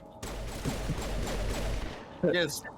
And speaking of that, since I figure there might not be many glitches per se, should we also record other funny stuff that's not necessarily a glitch, like if they fall off a cliff or something? Yeah. Okay, I thought this throw was off cooldown already, but no, it's on quite the long cooldown. Yeah. That should go, shorter the more we use it. Oh. Or not the more we use it, the more we put into it. And apparently Aurora couldn't hear me, so I want to re-say, are you familiar with all our future machines to not spoil Everybody it? stay calm out there. We're coming out. We're not armed. Is it safe? Are they gone? Speaking of Aurora, let's see, including Aurora, yes, of course I do. That was not in an answer to that. That was up earlier. Aurora cannot hear that. I am aware, okay. But still, just in case, let's avoid spoiler talk as much as possible in here and in chat. Yeah, for I know very little of the series. Those things were crawling all around the shed. They would have found us for sure. We owe you our lives. I still can't believe it. When we saw that ship, I thought it was all over. It showed up right before the attack. Knew it was trouble the second I saw it, so we made a break for the sheds. Drakir, I got a spoiler. We're in space. I got another spoiler. There are space colonies. Okay, that's gods. I got another spoiler. There's a giant spaceship. Okay, yeah, moving on. Yeah, here's a spoiler. Just bolts a wing to Drakir's back. There's a spoiler for him. Wait, click that joke moment too. Just a moment. I know how to respond to this. Oh? That one coming. You know my reaction to that? Okay, enough. Okay. There's... I think something just tickled at the back of my mind with the one of the voice actors here, the woman on the right. I'm pretty sure I've heard that voice somewhere else, but I doubt we're going to see a credit for them. Where do you think you've heard it from, out of curiosity? I'm pretty sure we have heard all of them from somewhere else. Well, the French accented one in particular. But I mean, in fairness to Drakir's point, we've heard Commander here from all kinds of stuff, even from Guild Wars and all kinds of other stuff. Yep. Okay, what can you tell about the attack? What do you remember about the attack? The three of us were working the crops when that ship showed up.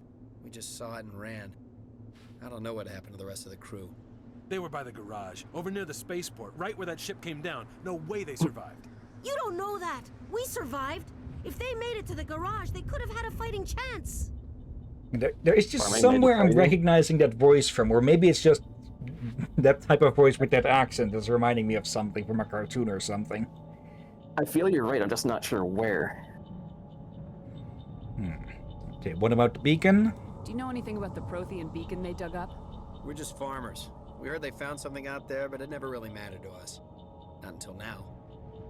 Also, I don't remember him wearing that outfit before, but maybe I just blanked on it.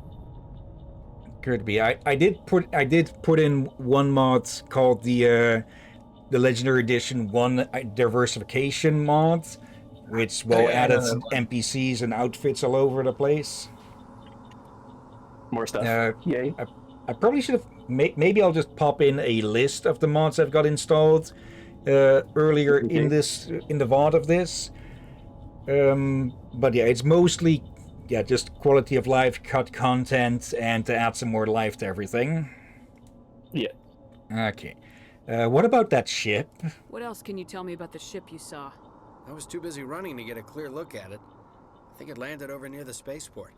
Tell them about the noise, Cole. That awful noise.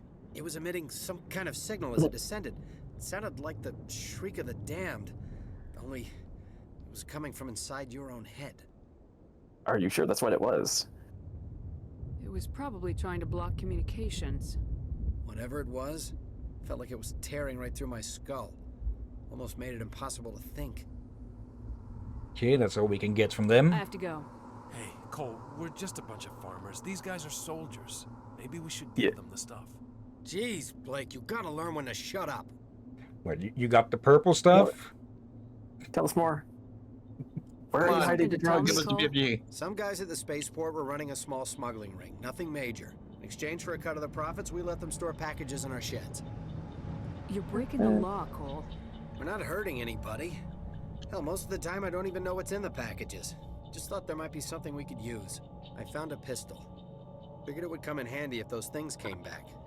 But you'll probably get more use out of it than we will. And here's where Charm and Intimidate come into play. If you have enough, it's filled in. If you don't, it's darkened out like that. Really quickly before we do that, I was actually going to say, for that previous choice, I wouldn't have minded if we took, say, a neutral approach. True, it's not like we need to deal with an invasion. Like we can't go playing beat cop at the moment. Yeah, because sometimes it stands out a little too much. As like if you go too Paragon, sometimes you notice you contradict yourself a little too much. Yeah. And it's typically the ones that ends the conversations, or, well, like playing Punch-Out with the assistant, if we'd gone for that. That typically gives the Paragon points. Not every single option gives it, but I'm not going to put in edits where it shows which do what and such. That I'm not that masochistic. That's fair. We're risking our lives to save this colony. You sure there's nothing else in here that could help us out? Yeah, there's one more thing. I was gonna sell it after this was over, but you probably deserve it more than I do. What'd you give us? Who's your contact at the spaceport, Cole? What's his name? He's not a bad guy. I don't want to get him in trouble. Besides, I'm not a snitch. Also, I'm pretty sure if someone's smuggling weapons, even if you don't know what is in the packages yourself, you're still an accomplice to weapon smuggling then. It might have something to do with this whole attack, Cole. We need his name. It's important. Yeah, okay, you're right. His name's Powell. Works the docks at the spaceport if he's still alive. Thank you. I don't actually remember on that one, so I'm going to guess and say he's dead. But yeah, ignorance of... Yep. Singer 2 pistol, okay, and a combat sensor for an upgrade. Okay. But yeah, on that, ignorance of what may be smuggled does not give, immunity to the consequences of being an accomplice to that. Yeah. Yep, accidentally moved too far into that. There we go. But yeah, the high difficulties where that just adds more blockages and such. Wait. But it does also tell you the difficulty, so... Hold on. What was that shotgun's name? Which one? Storm or Scimitar? Yeah, which one? Yeah, the new one. I don't know which one's the new one, so I'm gonna guess it was the Storm? No, Scimitar. Mm-hmm. Scimitar. Yeah, that's like Why? a very... Why is it named... Why do you name a gun after a curved sword? I think they have a reason for it, but I'm not quite Because sure what why it not? is. Straight up There upgrades. might be a lore reason for it, but they don't explain it. Right, yeah, you can put in 1 ammo upgrades. Okay, that's minus 15 cooldown reduction. Or rather, this increases their cooldown reduction on the targets and toxic damage. And also, as it says, they're radioactive. Slightly kills them slowly. Yeah. Okay. I like to combat sensor. Some enemies use jamming technology to block your weapon radar. The combat scanner upgrade improves detection levels, making these enemies visible. Level 1 detection. Yeah. We will start getting jammed like that over time. Let's see. Yep.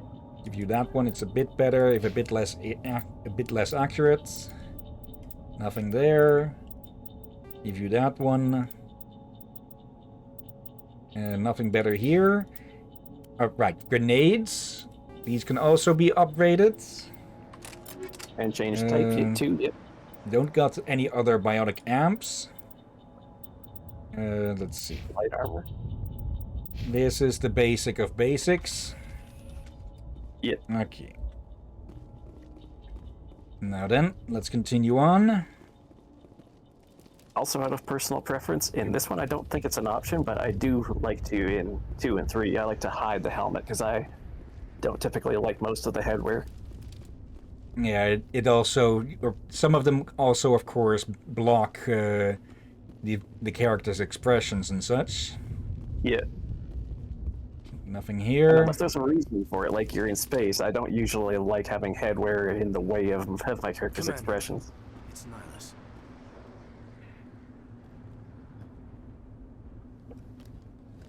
A Turian? You know him?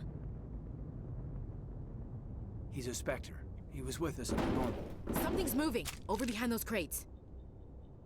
Wait! Don't shoot! I'm one of you! I'm human! A very loud human. Sneaking up on us like that nearly got you killed. I am sorry, I was hiding from those creatures. My name's Powell. I saw what happened to that Turian. The other one shot him. I need to know how Nihilus died. The other one got here first. He was waiting when your friend showed up. He called him Saren. I think they knew each other. Your friend seemed to relax. He let his guard down. And Saren killed him. Shot him right in the back. I'm just lucky he didn't see me behind the crates. I'm just reminded that this, even in the original version, this guy, in the original Mass Effect version, this guy's eyes look even more fucking droopy.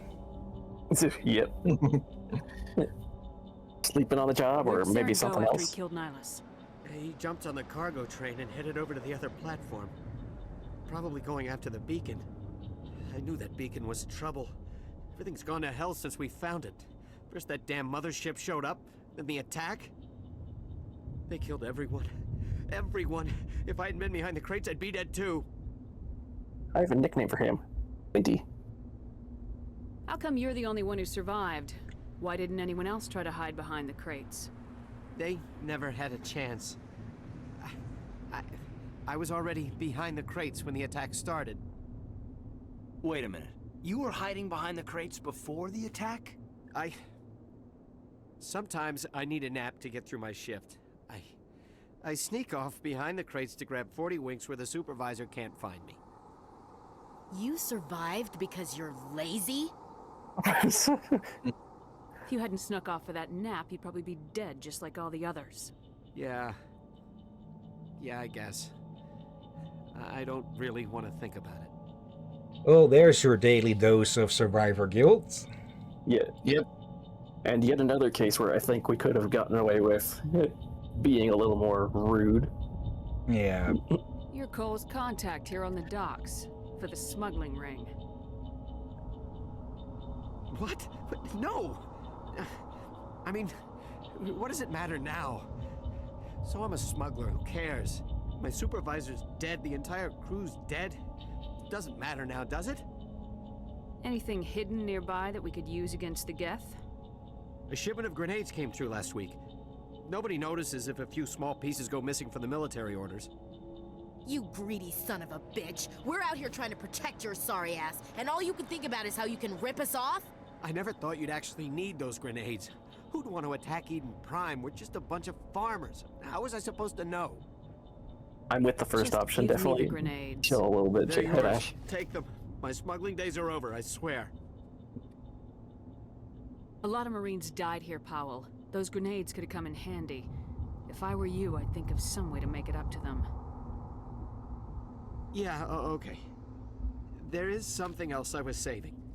Could be worth a fortune. Experimental technology, top of the line. Ooh. Take it. I don't need it. I didn't want anyone to get hurt. Really, I'm sorry. Yeah, just the careless taking advantage of things that you don't think might actually cause any harm can cause a lot of harm. Yeah. Yeah. Tell me about the Geth attack. It was quick. 1 minute that ship was descending, the next, those Geth were swarming over the platform, thousands of them. They must have been inside that mothership. They shot anything that moved. It was a massacre. Okay, probably not literally 1,000, because then this they'd spill over this place, even if they were standing shoulder to shoulder. Is there anything else you can tell me about the beacon? They brought it here this morning. We loaded it up onto the train and shipped it to the other platform. Hard to believe that was only a few hours ago. Feels like a whole other life. Tell me about this mothership you saw. I've never seen anything like it before. It was huge. Landed over near that platform. The whole place got dark as it came down. And it was making this noise, this sound that bored right into your brain. That's what woke me up. The attack came a few minutes later. Okay, that's where we can get out of him. Find that beacon before it's too late. Take the cargo train. That's where the other Turian went. I can't stay here. I need to get away from all this. And it's not very spoilery of me to say that the sound that he is talking about, I have had at one point as a ringer for my text messages. Okay. High explosive. That must have been a fucking that must have been a fucking shock. You get a text message and it's all of a sudden everybody else is just looking around wondering, is it the rapture? Yeah. And then everybody's like, what the hell is with the earth-shattering horn? What the... Why did it pull out the sniper? So warp you? Sometimes it does that. We could count that as a clip if you want. Nah. Pulling out the wrong weapon. Is it? And just melt them. Melt. Good. That looks like a clip. Maybe I'm melting. I'm melting. I love that. I've never seen that before. It almost like that. I've never seen that. It like it turned into ash. It kind of did. I've never Catch seen him. that animation before. There we go. Got one of them. Okay. I'm not going to clip every time the physics in this game get janky because, well, we have a dozen every stream. Okay, running man, you can stop running. Kiss like shouting about laugh. Whoever hit that sound, I don't think that's the right sound for this, but I like your effort. Okay. Health is good on everyone. Oop, headshot. Ooh. Okay, give me Medigel.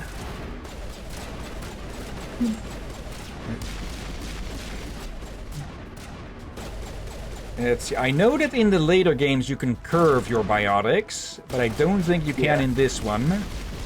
Yeah, I don't think that's a feature in this one. In this one, you have to aim it straight at them. You know, or find a way to flank them. Yeah. Also, I gotta say, this does not look like a train. It says it's a train, but it doesn't look like one. Yeah, it's more like a moving platform. I guess technically a train's Accept that. the charges. Destroy the entire colony. Leave no evidence that we were here. without too much spoilers, this part is timed, I think. I think soon.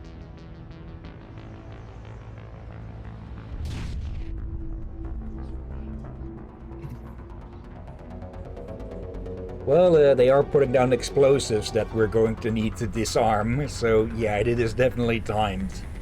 Yeah, time to locate the sprint button. I've been sprinting quite a bit already.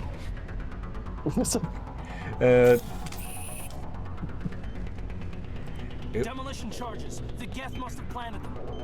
Hurry! We need to find them all and shut them down. Okay, what were you also thinking of, Aurora? I am being kept busy a bit with, well, not trying to explode at the moment. Is it? We'll do the reading for you. There we go. Yep.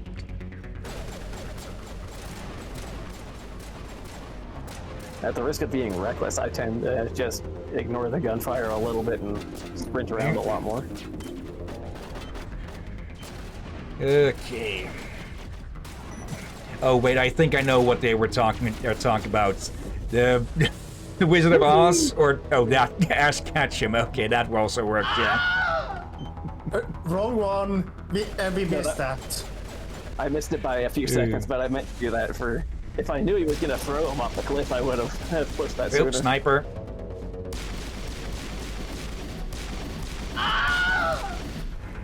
Okay, they're melting. It's a shame we don't have that in the soundboard. A little, I'm melting.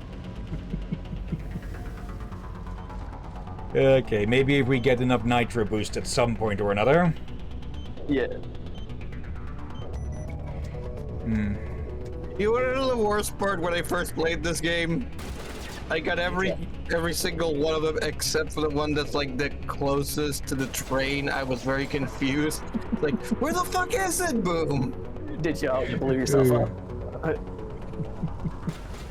Well, this is why I'm not EOD material. Oh, hello, get these. Not the best cover. Yep.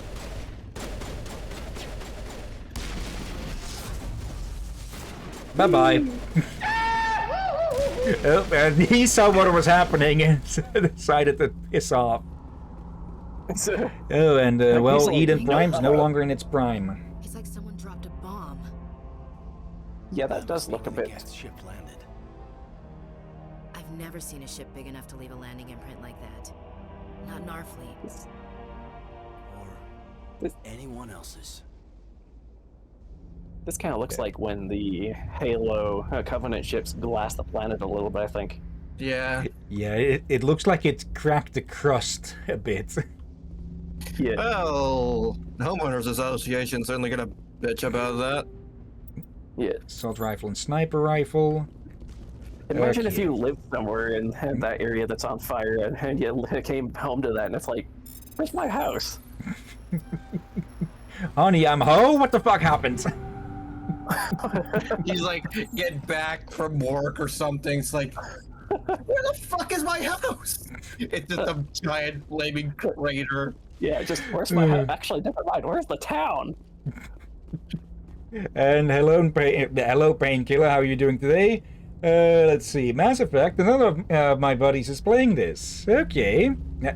For context, I have played through all 3 of the games, but I never managed to get a save all the way from 1 to 3. Yeah. But let's investigate this thing. It wasn't turned on before I... probably. Totally doesn't look somewhat phallic. Normandy, the beacon is secure. This is amazing. Actual working Prothean technology. Unbelievable.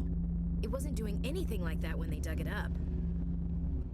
Really? It wasn't glowing ominously? Roger, Normandy. Standing by.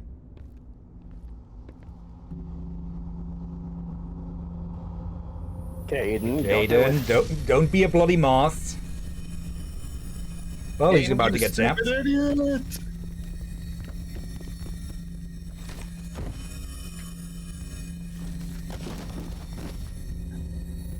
And now we say, hey, what are you doing?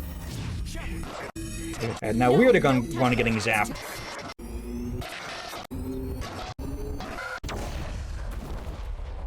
Anybody else get a flashback to 2001: A Space Odyssey? I would say yes, but I don't actually know that, so... Oh, looks like we alt F4 the beacon. Yeah. Meanwhile, in space. Meanwhile, up with the freaky alien squid arm.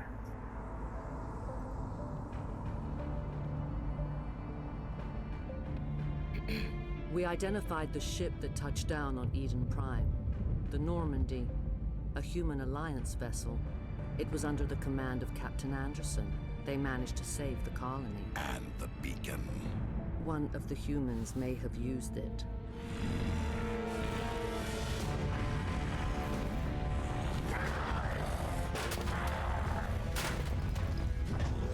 Counselor Troy?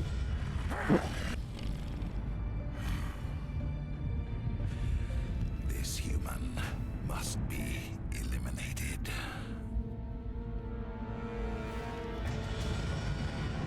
I would say go to anger management, but that might not cut it for him.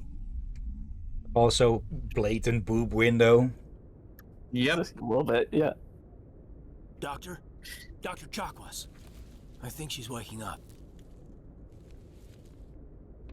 How's your head feeling? My You're welcome there, brains! Shepard. How are you feeling? I usually tend to go with not great. Yeah. Yeah. Like the morning after shore leave. How long was I out? About 15 hours. Something happened down there with the beacon, I think. It's my fault. I must have triggered some kind of security field when I approached it. You had to push me out of the way. You had no way to know what would happen. Agreeable choice. Actually, we don't even know if that's what set it off. Unfortunately, we'll never get the chance to find out. The beacon exploded. A system overload, maybe. The blast knocked you cold. Williams and I had to carry you back here to the ship. I appreciate it. Physically, you're fine. But I detected some unusual brain activity. Abnormal beta waves.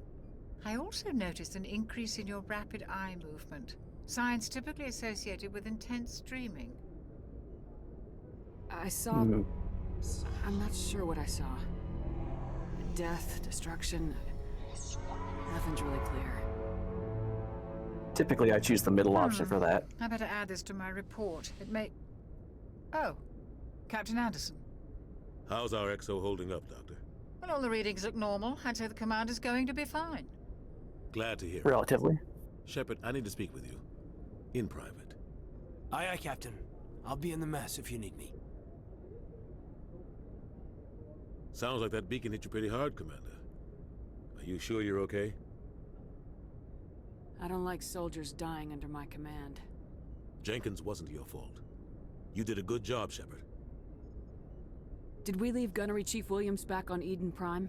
I figured we could use a soldier like her. She's been reassigned to the Normandy. Yep. Williams is a good soldier. She deserves it.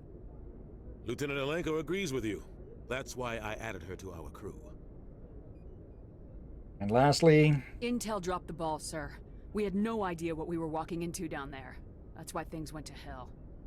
The Geth haven't been outside the Veil in 2 centuries, Commander. Nobody could have predicted this. Glad to see you the sense of reason, Anderson. Yeah. Yeah, one drawback with the dialogue wheel is that sometimes things can feel a bit disjointed when you're going from one topic to another, but yeah. Oh well. I remember seeing this on the Xbox a little bit, and it had the voice command for the Kinect if you had that, but the Kinect could be kind of finicky and sometimes pick the wrong choice. Kinda. Very. Yeah, very, kind of very. You said you needed to see me in private, Captain? I won't lie to you, Shepard. Things look bad. Nihilus is dead. And they're only gonna get worse. The beacon was destroyed and Geth are invading. The Council's going to want answers. I didn't do anything wrong, Captain. Hopefully the Council can see that. I'll stand behind you and your report, Shepard. You're a damned hero in my books. That's not why I'm here. It's Saren, that other Turian. Saren's a Spectre, one of the best, a living legend. But if he's working with the Geth, It means he's gone rogue. A rogue Spectre's trouble. Saren's dangerous, and he hates humans. Two big problems right there. He thinks we're growing too fast, taking over the galaxy. A lot of aliens think that way. Most of them don't do anything about it. But Saren has allied himself with the Geth. I don't know how, I don't know why. I only know it had something to do with that beacon. You were there just before that beacon self-destructed. Did you see anything?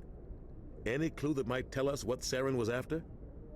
Yeah, how the hell did you even know about that thing, huh? Yeah, and here do we Just say? before I lost I guess not. consciousness, I had some kind of vision. Yeah. Just goes to the same thing. Yeah, A vision of what? Two versions of it. Which way do you see it? I guess. I saw I'm gonna some go with clinics. Geth, maybe. Slaughtering people. Butchering them. We need to Yes, report it this was to the council. synthetics. What are we gonna tell them? I had a bad dream? We don't know what information was stored in that beacon. Lost Prothean technology, blueprints for some ancient weapon of mass destruction, whatever it was. Saren took it. But I know Saren. I know his reputation is politics. He believes humans are a blight on the galaxy. This attack was an act of war. He has the secrets from the beacon. He has an army of Geth at his command, and he won't stop until he's wiped humanity from the face of the galaxy. Or And for all real we quick, know, that beacon contained their version of The Shining, the Prothean version of The Shining. Yeah, and also real quick, you okay there, Rom? From your look off. Oh no, I coughed as a bit of a joke. Oh Okay. Won't need to edit that one out then.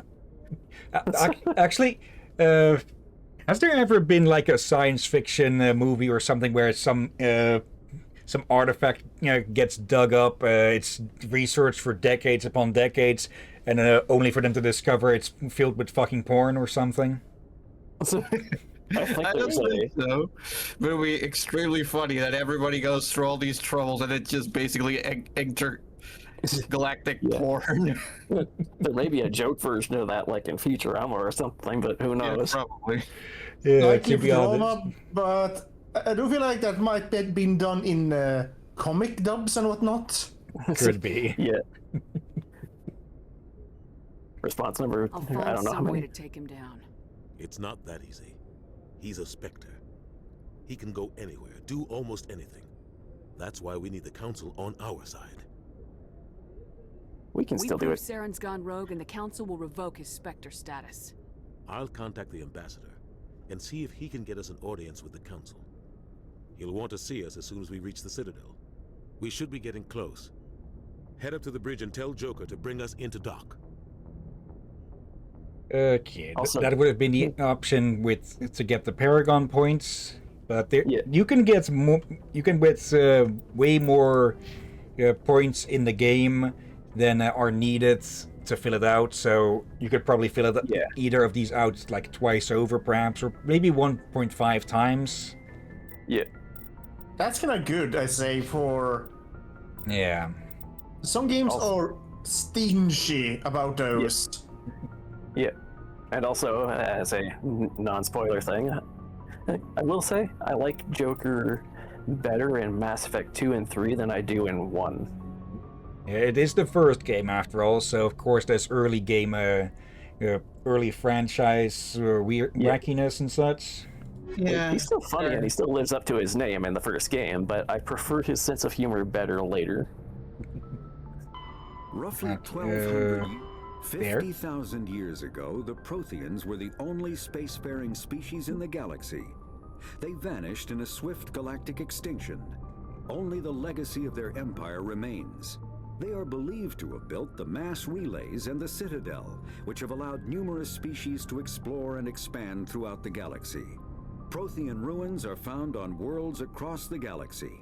While surprisingly intact for their age, functioning examples of Prothean paleotechnology are rare. Time and generations of looters have picked their dead cities and derelict stations clean. Some believe the Protheans meddled in the evolution of younger races. The Hanar homeworld of Kaje, for example, shows clear evidence of former Prothean occupation. The presence of a former Prothean observation post on Mars has caused a rebirth of interventionary evolutionists among humans. These individuals believe the god myths of ancient civilizations are misremembered encounters with aliens. It's very probable too. Mass Effect Stargate 1. Was it? Yeah. And also part of that makes me wonder, it's like, since, as they said, most of the ruins are surprisingly intact, it makes me wonder how close to vibranium level metals they had that weren't vibranium. I don't remember if this is just a fanfics thing or something, but I do believe we'll have to see if this is something that is actually in the games or such, but I believe there is, at least in fanfics or such, I've seen Prothean steel be brought up. That is just a metal that, well, the other races just can't seem to cut or something. But it might be a fan-only thing. Yeah, and if it does exist, then it's probably restricted in its strength, because obviously the Reapers were able to destroy it. Going to... Oh shit, my bad. Going to blurt that one out. Geth are a humanoid race of networked AIs. They were created by the Quarians 300 years ago as tools of labor and war. When the Geth showed signs of self-evolution, the Quarians attempted to exterminate them. The Geth won the resulting war. This example has led to legal, systematic repression of artificial intelligences in galactic society. The Geth possess a unique distributed intelligence. An individual has rudimentary animal instincts, but as their numbers and proximity increase, the apparent intelligence of each individual improves. In groups, they can reason, analyze situations, and use tactics, as well as any organic race. Geth space is located at the trailing end of the Perseus Arm, beyond the lawless Terminus systems. The Perseus Veil, an obscuring dark nebula of opaque gas and dust, lies between their space and the Terminus systems. So, yeah. The Geth are, for people more familiar with Guild Wars, perhaps. Well, I presume most people are more familiar with Mass Effect than they are with Guild Wars. The Geth are basically like the Skrits. Yeah. I do. Alone they are stupid. Together they are smart. Yeah. I like that they're kind of smart, and they're actually probably smarter than the Skrit, but they do have the same system. Yeah. Sort of. Let's see. Aliens, non-sapient creatures. After the Geth secure a location, they round up and impale dead and living bodies on mechanical spikes. The spikes rapidly transform these victims into withered husks, extracting water and trace minerals, and replacing them with cybernetics. The cybernetics reanimate the lifeless flesh and tissue, transforming the bodies into mindless killing machines. Some Alliance soldiers refer to the husk-generating spikes as dragon's teeth, a reference to the mythological berserkers who sprang up from the earth wherever the teeth of the dragon Eris were planted. Dragon's teeth and husks bear little resemblance to other pieces of Geth technology. No one is sure why a synthetic race would bother to drain the minuscule amount of recoverable resources from organic corpses, though the value of reusing them as shock troops is obvious. Yeah, and well, it's just a terror tactic as well. Yeah, you gotta wonder what the Geth might be thinking using that. Yeah. Let's see. Aurora apparently likes Payne's name. Yep. Just look at this poor fuck. It looks like one of his eyeballs is 2 cameras. Yeah, well, I'm pretty sure they are replaced by cameras of a sort. Or forcibly and also turned. look at the fucking weird little tube in his mouth. Yeah, that sort of existence is gonna be miserable. Yeah. So by that point, they're probably long gone already, and it's literally just a piloted corpse. Yeah, and imagine how horrible that would be if you were conscious in that state. Yeah. I have a mouth and I cannot scream. The and even if I could, it's an ancient deep space station. Not like there's sadly no pause button on these. Since the Prothean extinction, numerous species have come to call the Citadel home. It serves as the political, cultural, and financial capital of the galactic community. To represent their interests, most species maintain embassies on the Presidium, the Citadel's inner ring. The Citadel Tower in the center of the Presidium holds the Citadel Council chambers. Council affairs often have far-reaching effects on the rest of the galactic community. 5 arms, known as the wards, extend from the Presidium. Their inner surfaces have been built into cities, populated by millions of inhabitants from across the galaxy. The Citadel is virtually indestructible. If attacked, the station can close its arms to form a solid, impregnable shell. For as long as the station has existed, an enigmatic race called the Keepers has maintained it. Okay, so it could just be that the material isn't officially named, but that people have just taken to calling it Prothean steel or something. It's Protheum, because fuck it, we needed a name. Also, I just had a thought about the... Go ahead. Sorry. Okay, that one was accidental. I didn't mean to... for that cough. I was gonna say, part of me wonders if the designers, when making the Citadel, based it on the O'Neill cylinder. Oh yeah. Not familiar with that. It's basically an idea for like outer space habitation that's kind of like a cylinder with parts opens that spins for its own gravity. Those sort of actually don't like I know Gundam has a liking to cylindrical things. those ones. Yeah, those. Also like Babylon 5? Yeah, something like that. Yeah. Where they spin and thus generate artificial gravity. Yeah. Right. Just imagine the whatever is powering the spin malfunctioning and going on the spin cycle. Just yeah. Okay. The terminus systems are located on the far side of the Attican Traverse, beyond the space administered by the Citadel Council or claimed by the Human Systems Alliance. It is populated by a loose affiliation of minor species, united only in their refusal to acknowledge the political authority of the Council or adhere to the Citadel conventions. Their independence comes at a price. The terminus is fraught with conflict. War among the various species is common, as governments and dictators constantly rise and fall. The region is a haven for illegal activities, particularly piracy and the slave trade. At least once a year, a fleet from the terminus invades the nearby Attican Traverse. These attacks are typically small raids against poorly defended colonies. The Council rarely retaliates, as sending patrols into the terminus systems could unify the disparate species against their common foe, triggering a long and costly war. Yeah. Yeah. Very interesting bit there. If there is one thing that can get enemies to become, well, if not, certainly not friends, but at least allies for the moment, it's a bigger enemy. Yeah. The enemy of my enemy is that one guy I'm not gonna... system to protect the wearer. The inner layer can...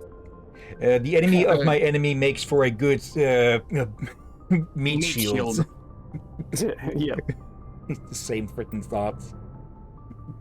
Okay, weapons and armor. Combat hard suits use a dual layer system to protect the wearer. The inner layer consists of fabric armor with kinetic padding. Areas that don't need to be flexible, such as the chest or shins, are reinforced with sheets of lightweight, ablative ceramic. The outer layer consists of automatically generated kinetic barriers. Objects traveling above a certain speed will trigger the barrier's reflex system and be deflected, provided there is enough energy left in the shield's power cell. Armored hard suits are sealable to protect the wearer from extremes of temperature and atmosphere. Standard equipment includes an onboard mini-frame and a communications, navigation, and sensing suite. The mini-frame is designed to accept and display data from a weapon's smart targeting system to make it easier to locate and eliminate enemies. It's funny that I've never actually read these before, the body armor one.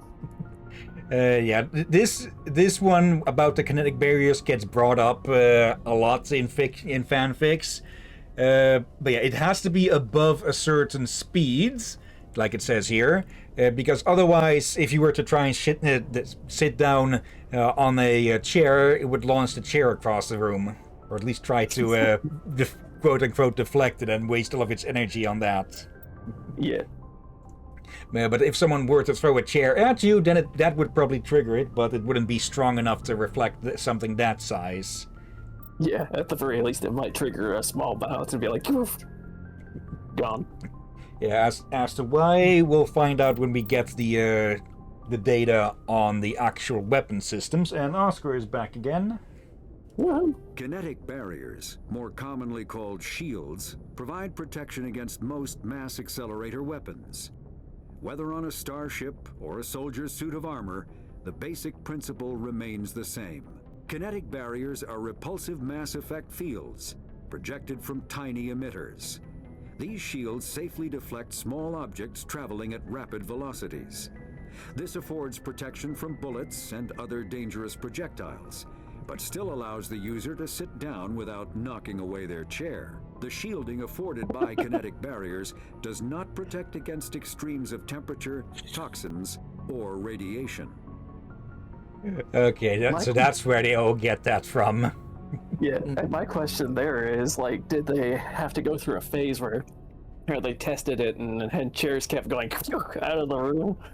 They're not that strong, but it would definitely leave chairs pockmarked with little holes in them. And this is just a representation of it, but some of the Geth troops can put these things down, which you can't shoot. You'll need to shoot through them to break them. Yeah, like we see it in gameplay a little bit, but I believe there is a distinction between those deployable shields and the actual body armor shield. Yeah. Also, title drop. Yeah. What now? Title drop. Oh. Yeah. Okay. Yeah, I do recall that some of the effects in this game are named literally for the title of the game, so that's funny. Glad to see you're okay, Commander. Commander, I'm glad to see you're okay. Losing Jenkins was hard on the crew, and I'm glad we didn't lose you too. Things were pretty rough down there. Yeah, you never get used to seeing dead civilians. It doesn't seem right somehow. But at least you stopped Saren from wiping out the whole colony. I couldn't have done it without you. We're Marines. We stick together. And I'm just sorry that we lost Jenkins. Yeah, I wish I could have done something to save him. I was there. You did everything right. It was just bad luck. It's been a hell of a shakedown, Cruz. Our first mission ends with one Spectre killing another. The Citadel Council's not going to be happy about that. Probably use it to lever more concessions out of the Alliance. Yeah. Jenkins had as much luck surviving as his ancient ancestor who got eaten by dragons. At least he had chicken. Yeah. You've got a good grasp of the situation. You a career man? Yeah, a lot of biotics are. We're not restricted, but we sure don't go undocumented. May as well get a paycheck for it. Besides, my father served. I made him proud when I enlisted. Eventually. But is that why you're here? Because of your family? My family were homesteaders on Mindwar. I'm the only one left. But I've moved beyond that. Oh, that's right, the Blitz. I imagine that bought you any post in the fleet. Word is we're heading for the Citadel, ma'am. Can you, tell me why? The captain hopes the ambassador can get an audience with the council. Tell them what Saren's been up to. Makes sense. They'd probably like to know he's not working for them anymore. Whatever happens, we'll be ready, Commander.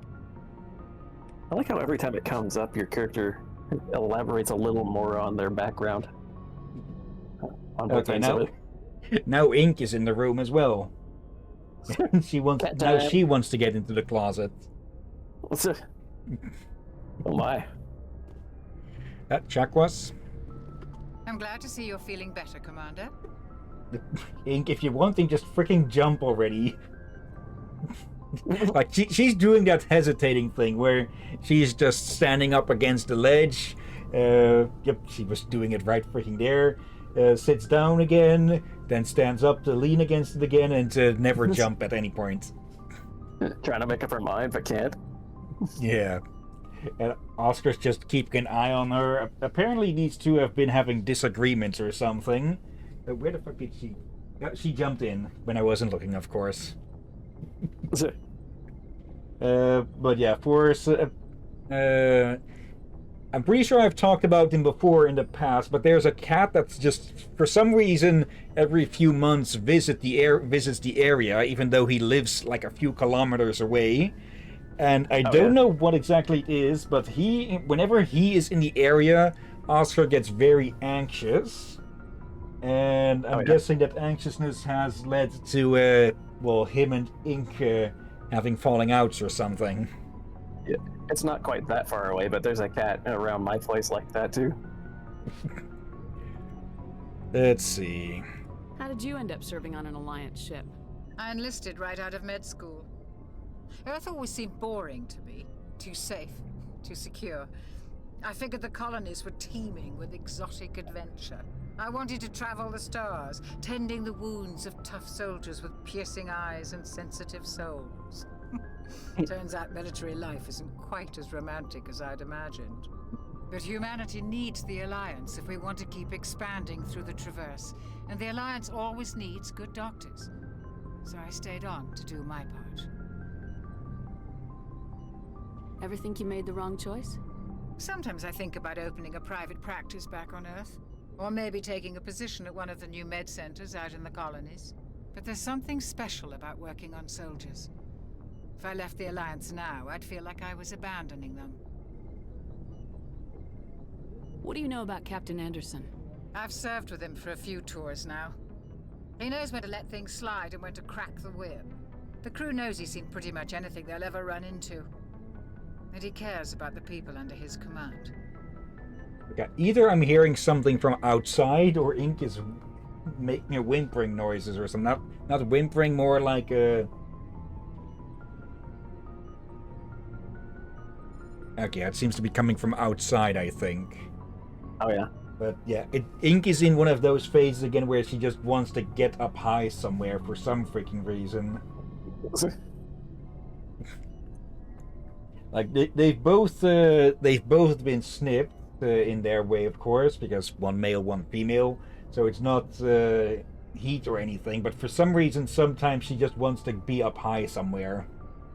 That's why she's in the freaking closet now. Maybe it's because you cut up their balls. That might be a reason. How well do you know the lieutenant? I'd never worked with him before this mission, but he has an impressive service record, over a dozen special commendations. Tends to keep to himself, though. Maybe because of the headaches. It's not easy being an L2. What does that have to do with it? You're lucky, Commander. Your implants use the L3 configuration. Lieutenant Alenko has the older L2, far more complications. What kind of complications? Severe mental disabilities, insanity, crippling physical pain. There's a long list of horrific side effects. Caden's lucky. He just gets migraines. Yeah, biotics aren't a safe space-matic. Yeah, I've always found that curious that Alenko has the older model and somehow gets out better. It probably has something to do with him knowing how to use an older, more fucked up model.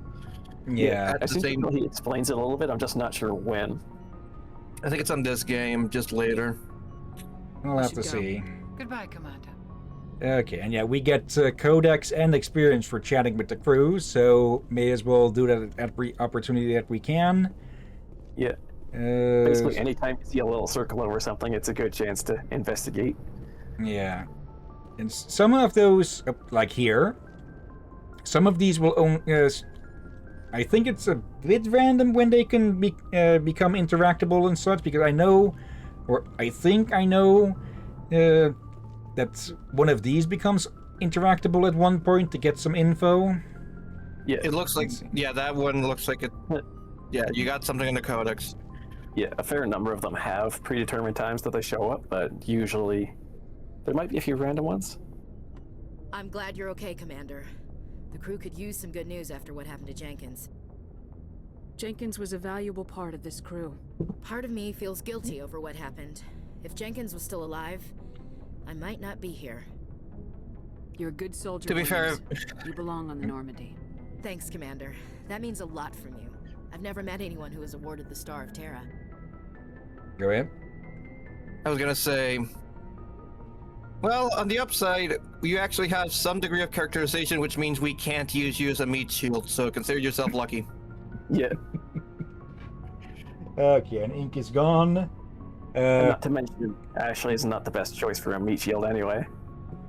Well, she does. She can have heavy armor and such, so she would function as a wall.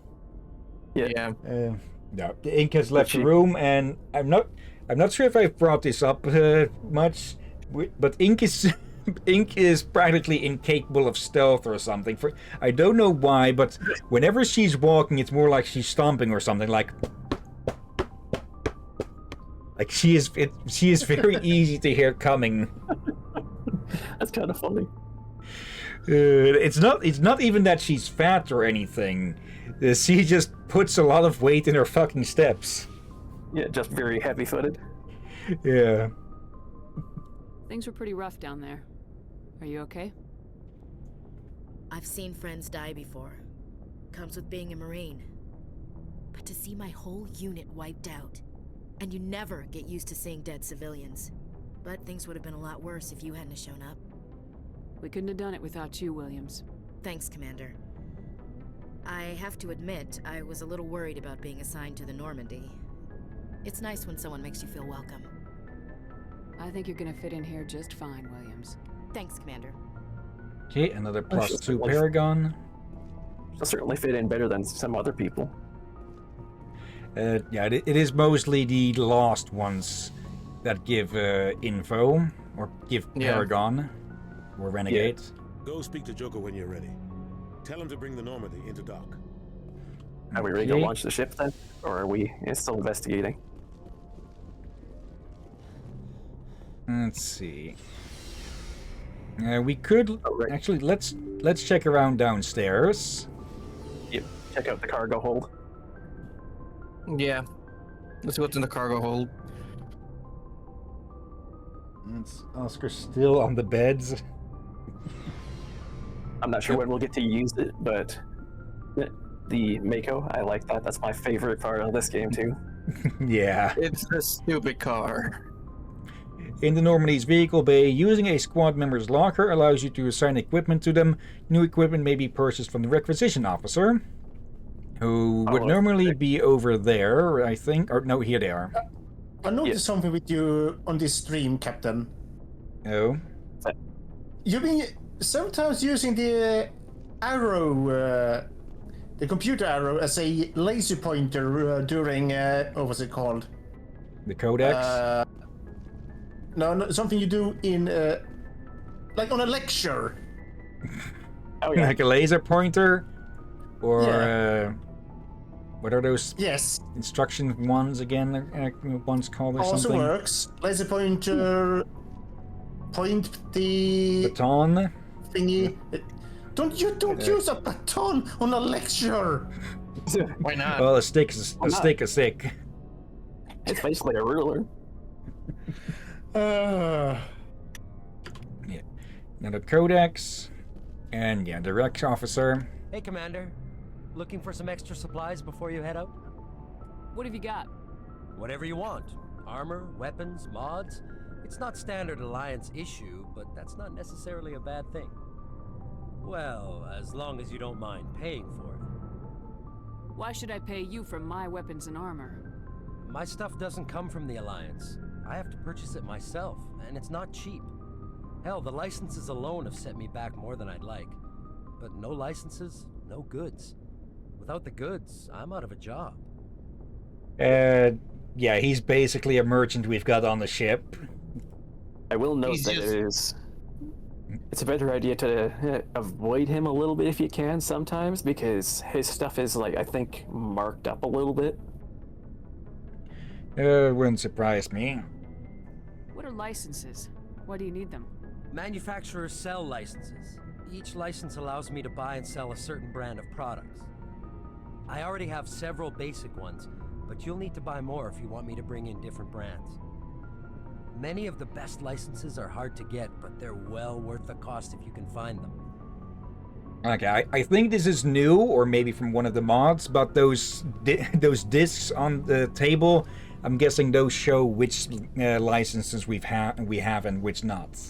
Yeah. And so we'll see all kinds of weapon names and brands. Yeah. What do the different manufacturers offer? There are too many for me to keep track of, but each license will explain what it's good for. Yeah. AKA, go figure it out yourself. How often will you get new items? Well, that depends on how many licenses you've purchased, but I'll rotate items on a regular basis regardless. And anytime we land someplace with a big enough port, I'll buy, sell, and trade whatever I can. Check back often. I need to move items quickly, so only the most basic items will be stocked consistently. Not right now, thanks. No problem. Yeah, this game is still like in half step with Dragon Age, with its RPG systems and such, which is why there's also this shop here and such. Don't forget to talk to Adams on that. Yep. Element Zero Core and Also known Adams. Not known to Element be a Zero, family also- man though, so no Adams family. Element Zero, also known as EZO. Shame about Jenkins, Commander. Okay. And yeah, this, or rather that in there, is what's keeping this ship moving. Yeah, that one's cool, but not as cool as our next ship. Okay. Let's head on up. One of the most popular mods on the... I'm not... Actually, it was either this or the airlock, but one of the most popular mods was just to speed this shit up. Yeah, I think they sped it up a little bit in Legendary Edition, because it was a fair bit slower before in, like, the non-Legendary. Yeah. Well, it did have to load all this up again. Presley? I'm glad you're okay, Commander. Losing Jenkins was hard enough on the crew. Okay, nav manual. We'll hear good things about Jenkins as we progress. Commander, all sound and clear. What accent is that supposed to be? I don't know. I think it's supposed to be Scottish? If not some space colonial version of it. Space Australia. Isn't that Pandora? True. Okay. Time to go. Is it time to go joke with Joker, or do we need to explore more?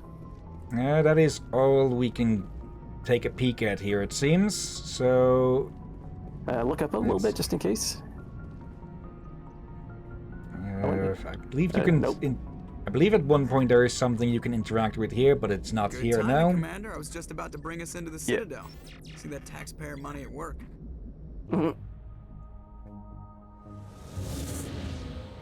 And here comes one of the money shots of this game. Yeah.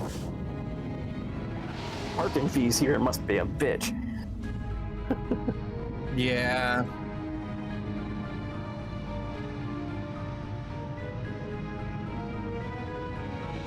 That would be a cool ship to have a model of too, the Normandy. Yeah, for some reason, LEGO never cooperated with Mass Effect or something for this. The Ascension. When they could have made huge money on it. Well, Definitely. size isn't everything. Why so touchy, Joker? I'm just saying you need firepower too. Look at that monster. Its main gun could rip through the barriers in any ship in the Alliance fleet. Good thing it's on our side then. Citadel Control, Yeah. this is SSV Normandy, Yep. requesting permission to land. Okay, the lip syncing was missing there. Yeah. Clearance granted. You may begin your approach. Transferring you to an Alliance operator. Roger, Alliance Tower. Yep. Normandy out. Joker's just become a ventriloquist. Yeah. Normandy, this is Alliance Tower. Please proceed to dock 422.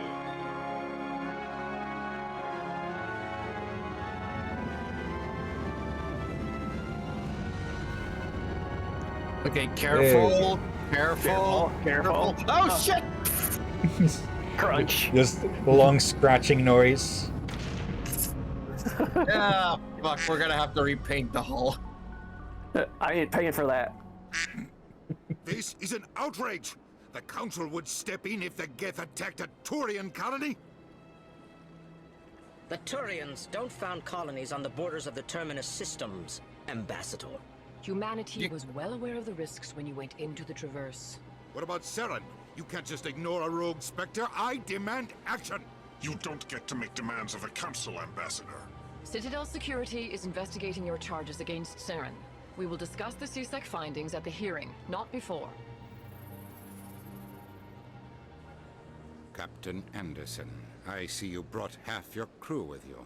Just the ground team from Eden Prime, in case you had any questions. I have the mission reports. I assume they're accurate? They are. Sounds like you convinced the Council to give us an audience. They were not happy about it. Saren's their top agent. They don't like him being accused of treason. Is it just me, or does it look like Udina's lip has frostbite or something?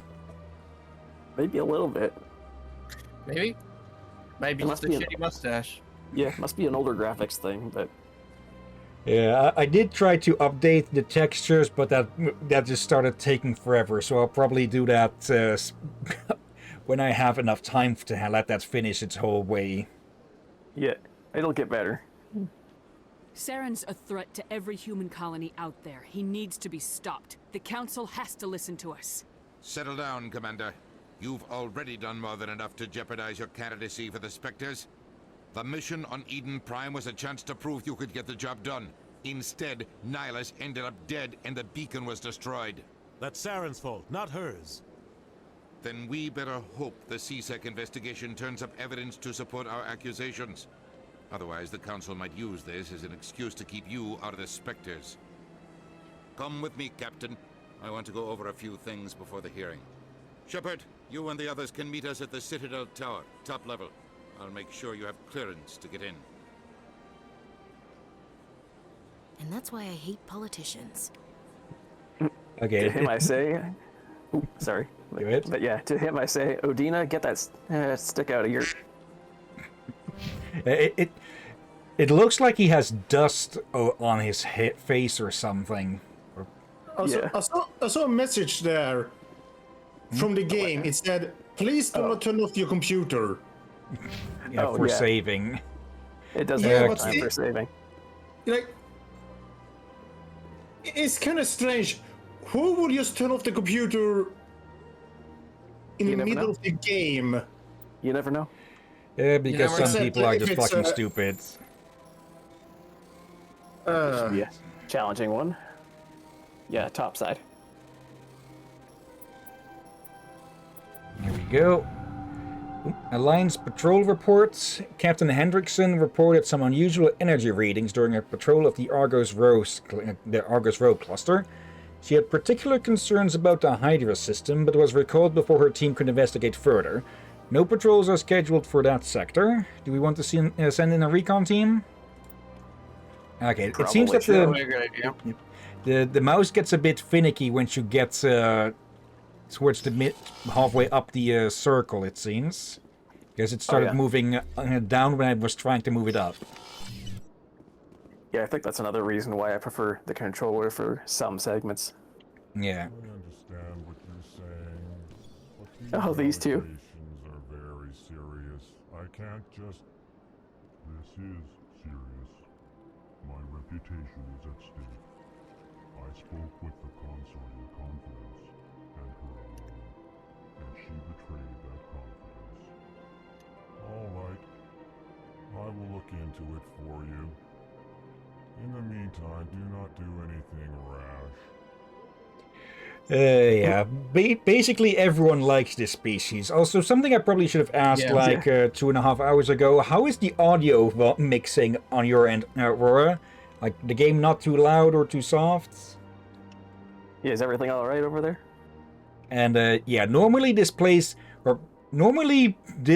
and the embassy, and I'm presuming most other areas, would be basically empty outside of characters you could interact with. And, well, as you can see, there's a whole lot more decorating the place. Yeah. Pleased greeting. Human, it is always good to see your kind. I am Ambassador Kalen. Genuine query. Is there something I can do for you this day? Tell me more about your species. Genuine enthusiasm. I delight in telling the history of my people. It is agreeable to share our culture with others. Tell me about the history and origins of the Elcor. The Elcor were just beginning to explore Council space when the Asari first made contact with us. With their help, we discovered the relay closest to our system, and from there the Citadel. Proudly, within one lifetime we established a regular route to the Citadel, and quickly became one of the more active species living on this great station. Yeah, basically, I don't think I've ever seen anyone, or I don't too actively interact with the communities of games and such. But from what I know, basically nobody dislikes the Elcor. Yeah, the Elcor are funny, especially in their codex entry. The codex describes them pretty funny. Yeah. I'd like to know more about the culture of the Elcor. Frankly, we Elcor prefer the safety and familiarity of our own colonies to the confines of space travel. Our society is built on small, tight-knit groups. Though we are always welcoming to outsiders, our government tends to be very stable. Our people are not very comfortable with sudden changes. Okay, conservative in the, well, actually being cautious way and not regressive, like some organizations that kind of call themselves conservative. Yep. Yeah. What do you do here? Modestly, I work to bring the problems and the requests of the Elcor groups to the attention of the Council. Ha! They only give us these positions to keep us quiet. The Council doesn't care about our races. Chastising rebuke. Your tone is inappropriate, Din. This human is not to blame for your malcontent or your misconceived suspicions. And of course the, well, Elcor in the room. Why do you explain what you're about to say? Our people communicate less through words and more through scent and slight movements. Plainly, we discovered our vocal expression was not enough to convey the feelings of our conversations to other species. Why do you bother, Kalen? These Earth Clan don't really care about our ways. Remorseful shut up, Din. response, Din. You don't truly believe that, and if you do, I am very sorry for you. Goodbye, Oh, Ambassador. fuck, I love that. Sincere farewell. Good day to you, human. Can I point Enjoy something your out time about on the... Citadel. shit, not the Elcor. Volus. Yeah, the Volus. I think it can be mentioned in the Codex, but that suit they wear is basically pressurized. Yeah, the Codex basically tells us that if they were to take that thing off, they would probably die in seconds. Like explode, like explosive decompression level bullshit. For them, they need to get off their planet. They need to travel around in basically ancient diving suits, like the ones you see. The ones that the Big Daddies in BioShock are based off of, or inspired by. Like imagine you. Sorry, just like imagine you go to a bank and the guy in front of you is wearing a diving suit. Yeah. And also conversely, the lore on their planet also helps indicate that it's like in the inverse to that. If we were to go there, we would be poisoned and explode ourselves. More crushed, I think. Yeah. Earth Clan, you are in the wrong place, I think. Your ambassador is next door in the large office. Chastising remark. Don't be so rude, Din. At least introduce yourself. I am Din Korlak, Volus ambassador. Is there something I can do for you, Earth Clan? What is this place? You are in the embassy for the Volus and the Elcor. Your ambassador is next door, in his own office. In this shared space, I aid my fellow Volus when I'm not being interrupted. Yeah, Volus tend to be a bit cranky about, well, being stuck in diving suits. Yeah. I'd like to know more about the Volus. I'm sure our history and culture would bore you, Earth Clan. You would think that. Actually, I would like to know more about your history. My people came to the Citadel shortly after the Asari and Solarians had discovered it. We were instrumental in establishing a standardized galactic economy. However, despite our long association with the Citadel and our many contributions to galactic society, we still do not hold a seat on the Council. So I do believe like how... Go ahead. Sorry, you first. I do believe why is partially explained. Like, I believe all of the species on the council itself need to have a certain amount of military contribution as well. And, well, do you honestly see this little guy coming at you with his combat knife? Yeah, not exactly. And also, as I was gonna say, I kind of like how the suit lights, like for their mouth and eyes, light up accordingly to if they blink or talk. Yeah. Tell me about Volus culture. We are tribal by nature, but our ways are not violent. We barter and trade our lands and tribe members in order to increase status. Larger tribes often engulf smaller ones and eventually split again. Our society is very malleable, and our government is always shifting and changing. Since we're not physically adept, we trade our services for protection. So, yeah, practically an opposite to the Elcor. Yeah. At least they acknowledge that they're not good fighters. Yeah. Also, one of you wanted to say something?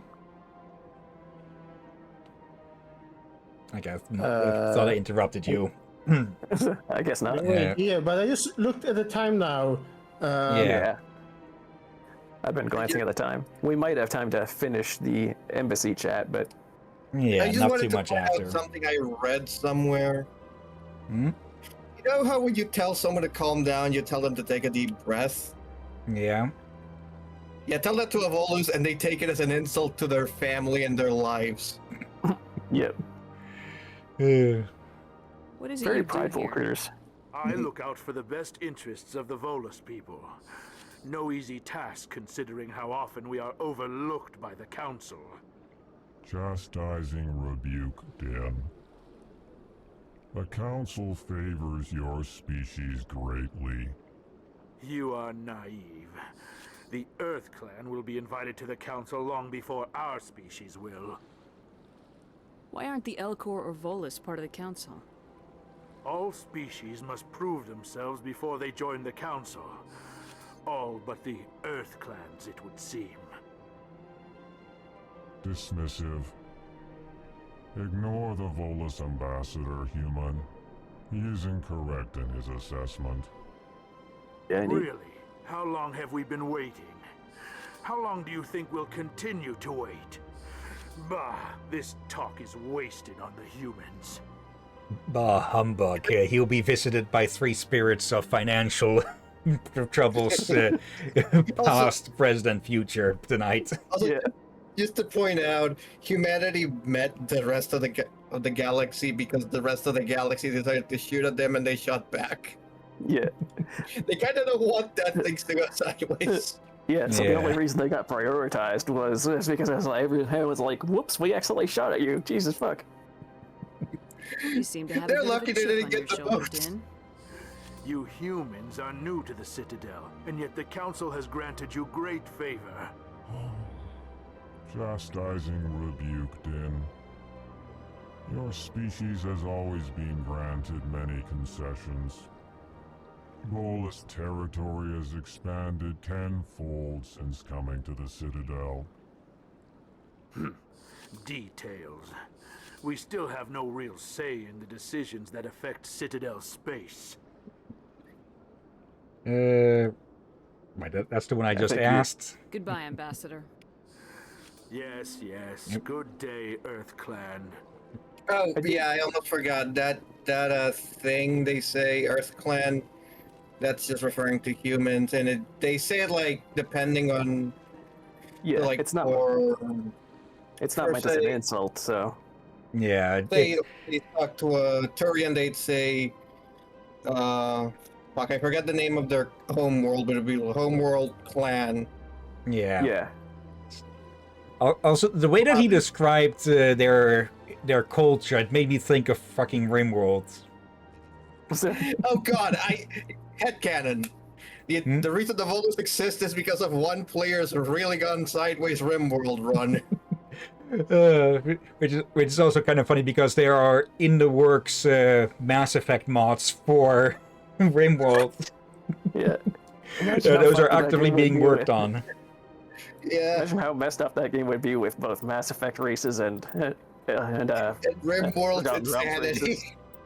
Forgotten Realms has added in there too for added chaos.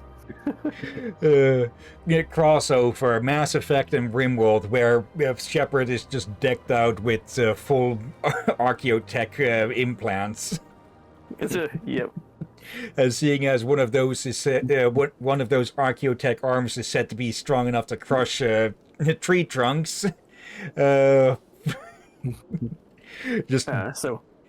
Just barreling through the geth with a totally not lightsaber, gets to Saren before he even pulls his gun on Nihilus and punts him across the country. Yeah.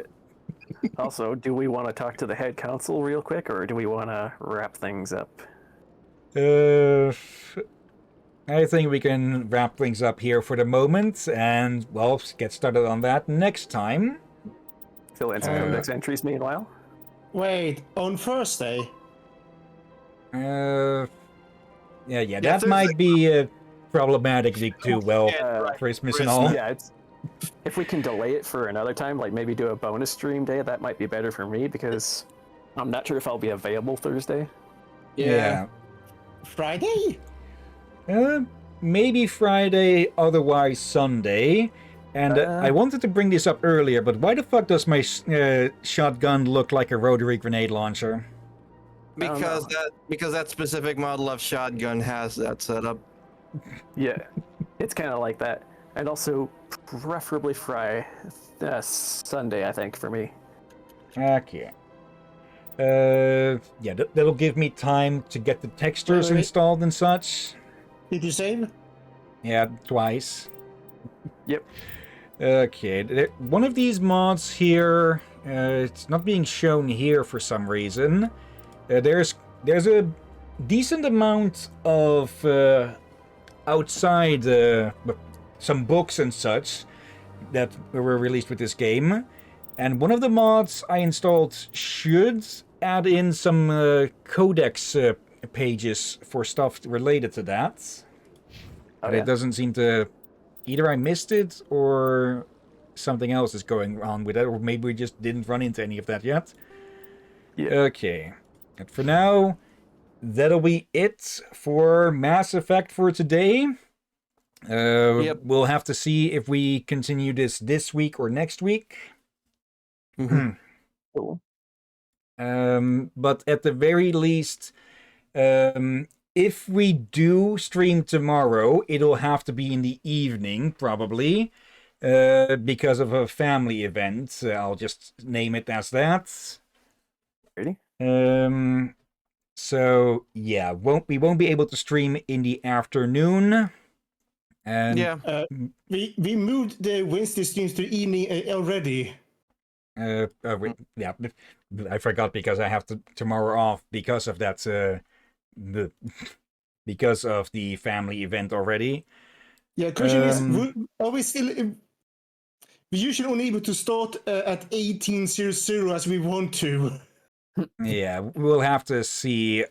We'll have to see if we can start at 6 or at 7 p.m.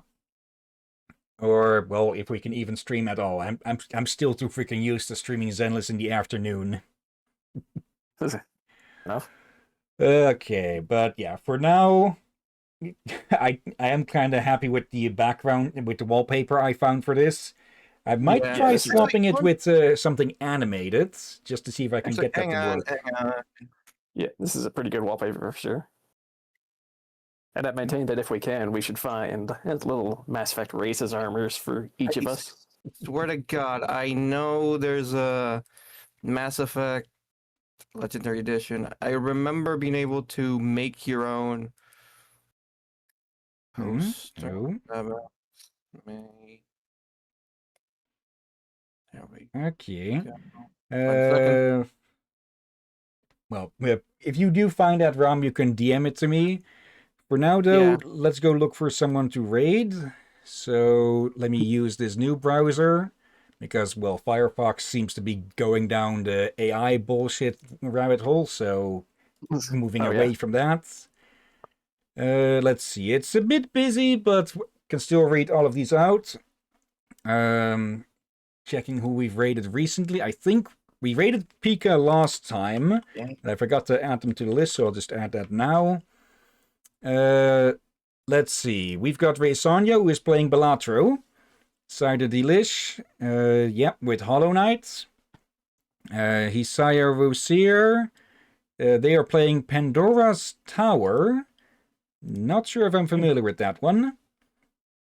Doesn't sound familiar to me. Looks PlayStation 2-ish to me. Next up, we've got Cordust with Light Up the Town. Also not familiar with that. And then there's I'm Nice with Story of Seasons Grand Bazaar. Okay, and apparently it looks like they timed the in-game winter event with, Christmas here, so good on them. There's that. Good for that, yep. And the last few, we have Grem the Wolf, who is playing Hades, Kikaskia playing UFO 50, and last but not least, we have Halloween with Pathfinder Wrath of the Righteous. Do any of these sound of interest, or shall I take a pick? Up to you, I'd say, for me. Okay. Your choice. I have nothing. I'm gonna go play something and then pass out for a good couple of hours. You guys have a good night, everybody. Okay, see you next time, and thanks for joining, Ron. No problem. Oh yeah, no, they had a cover creator for Mass Effect for like when Mass Effect Legendary Edition got released, but I think they finally closed it down. So no. Okay, yeah, those typically don't last long anyways. Yeah. Yeah. Night, everybody. Okay. Let's go raid Nice then. Been a bit since we've seen them. /raid and paste. But before we get started with that, of course, thank you everyone who may have been watching now or later. Thank you, Aurora. Thank you, Painkiller. And I see that Knight has been lurking again. Hello there. And of course, thank you as always, Drakir, Ram, and Durvan. You're welcome as always, my friend. And thank you all for joining and watching this madness. You're welcome indeed. And yeah, whenever we play this next time, I hope to have the upgraded textures installed. And I may drop the graphics a little bit. They'll probably help with the stuttering a bit here. And shouldn't have that much of an impact, but we'll have to see. But yeah, tomorrow, Zenless Zone 0 in the evening. Maybe it's likely going to be a bit 50-50. We'll just have to see. And yeah, Thursday, Christmas time, so unlikely to be a stream.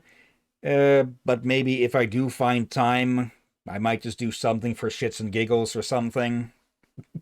But no story stream then, because it's unlikely that everyone will be able to be here. Yeah, probably not for me, so. Yeah, we'll see if we put it on Friday or Sunday. But for Saturday, we do have The Witcher 3 to continue. We still have the expansions to deal with now that we've dealt with the main story. Okay. And yeah, we'll see about next week when we see about next week. So for now, let's get this raid started. And yeah, thank you all again for watching. And until next time, have a nice day. And until then. Peace everyone, sleep well, and watch out for undead seagulls. And pissed off husks. And rogue specters. Especially rogue specters.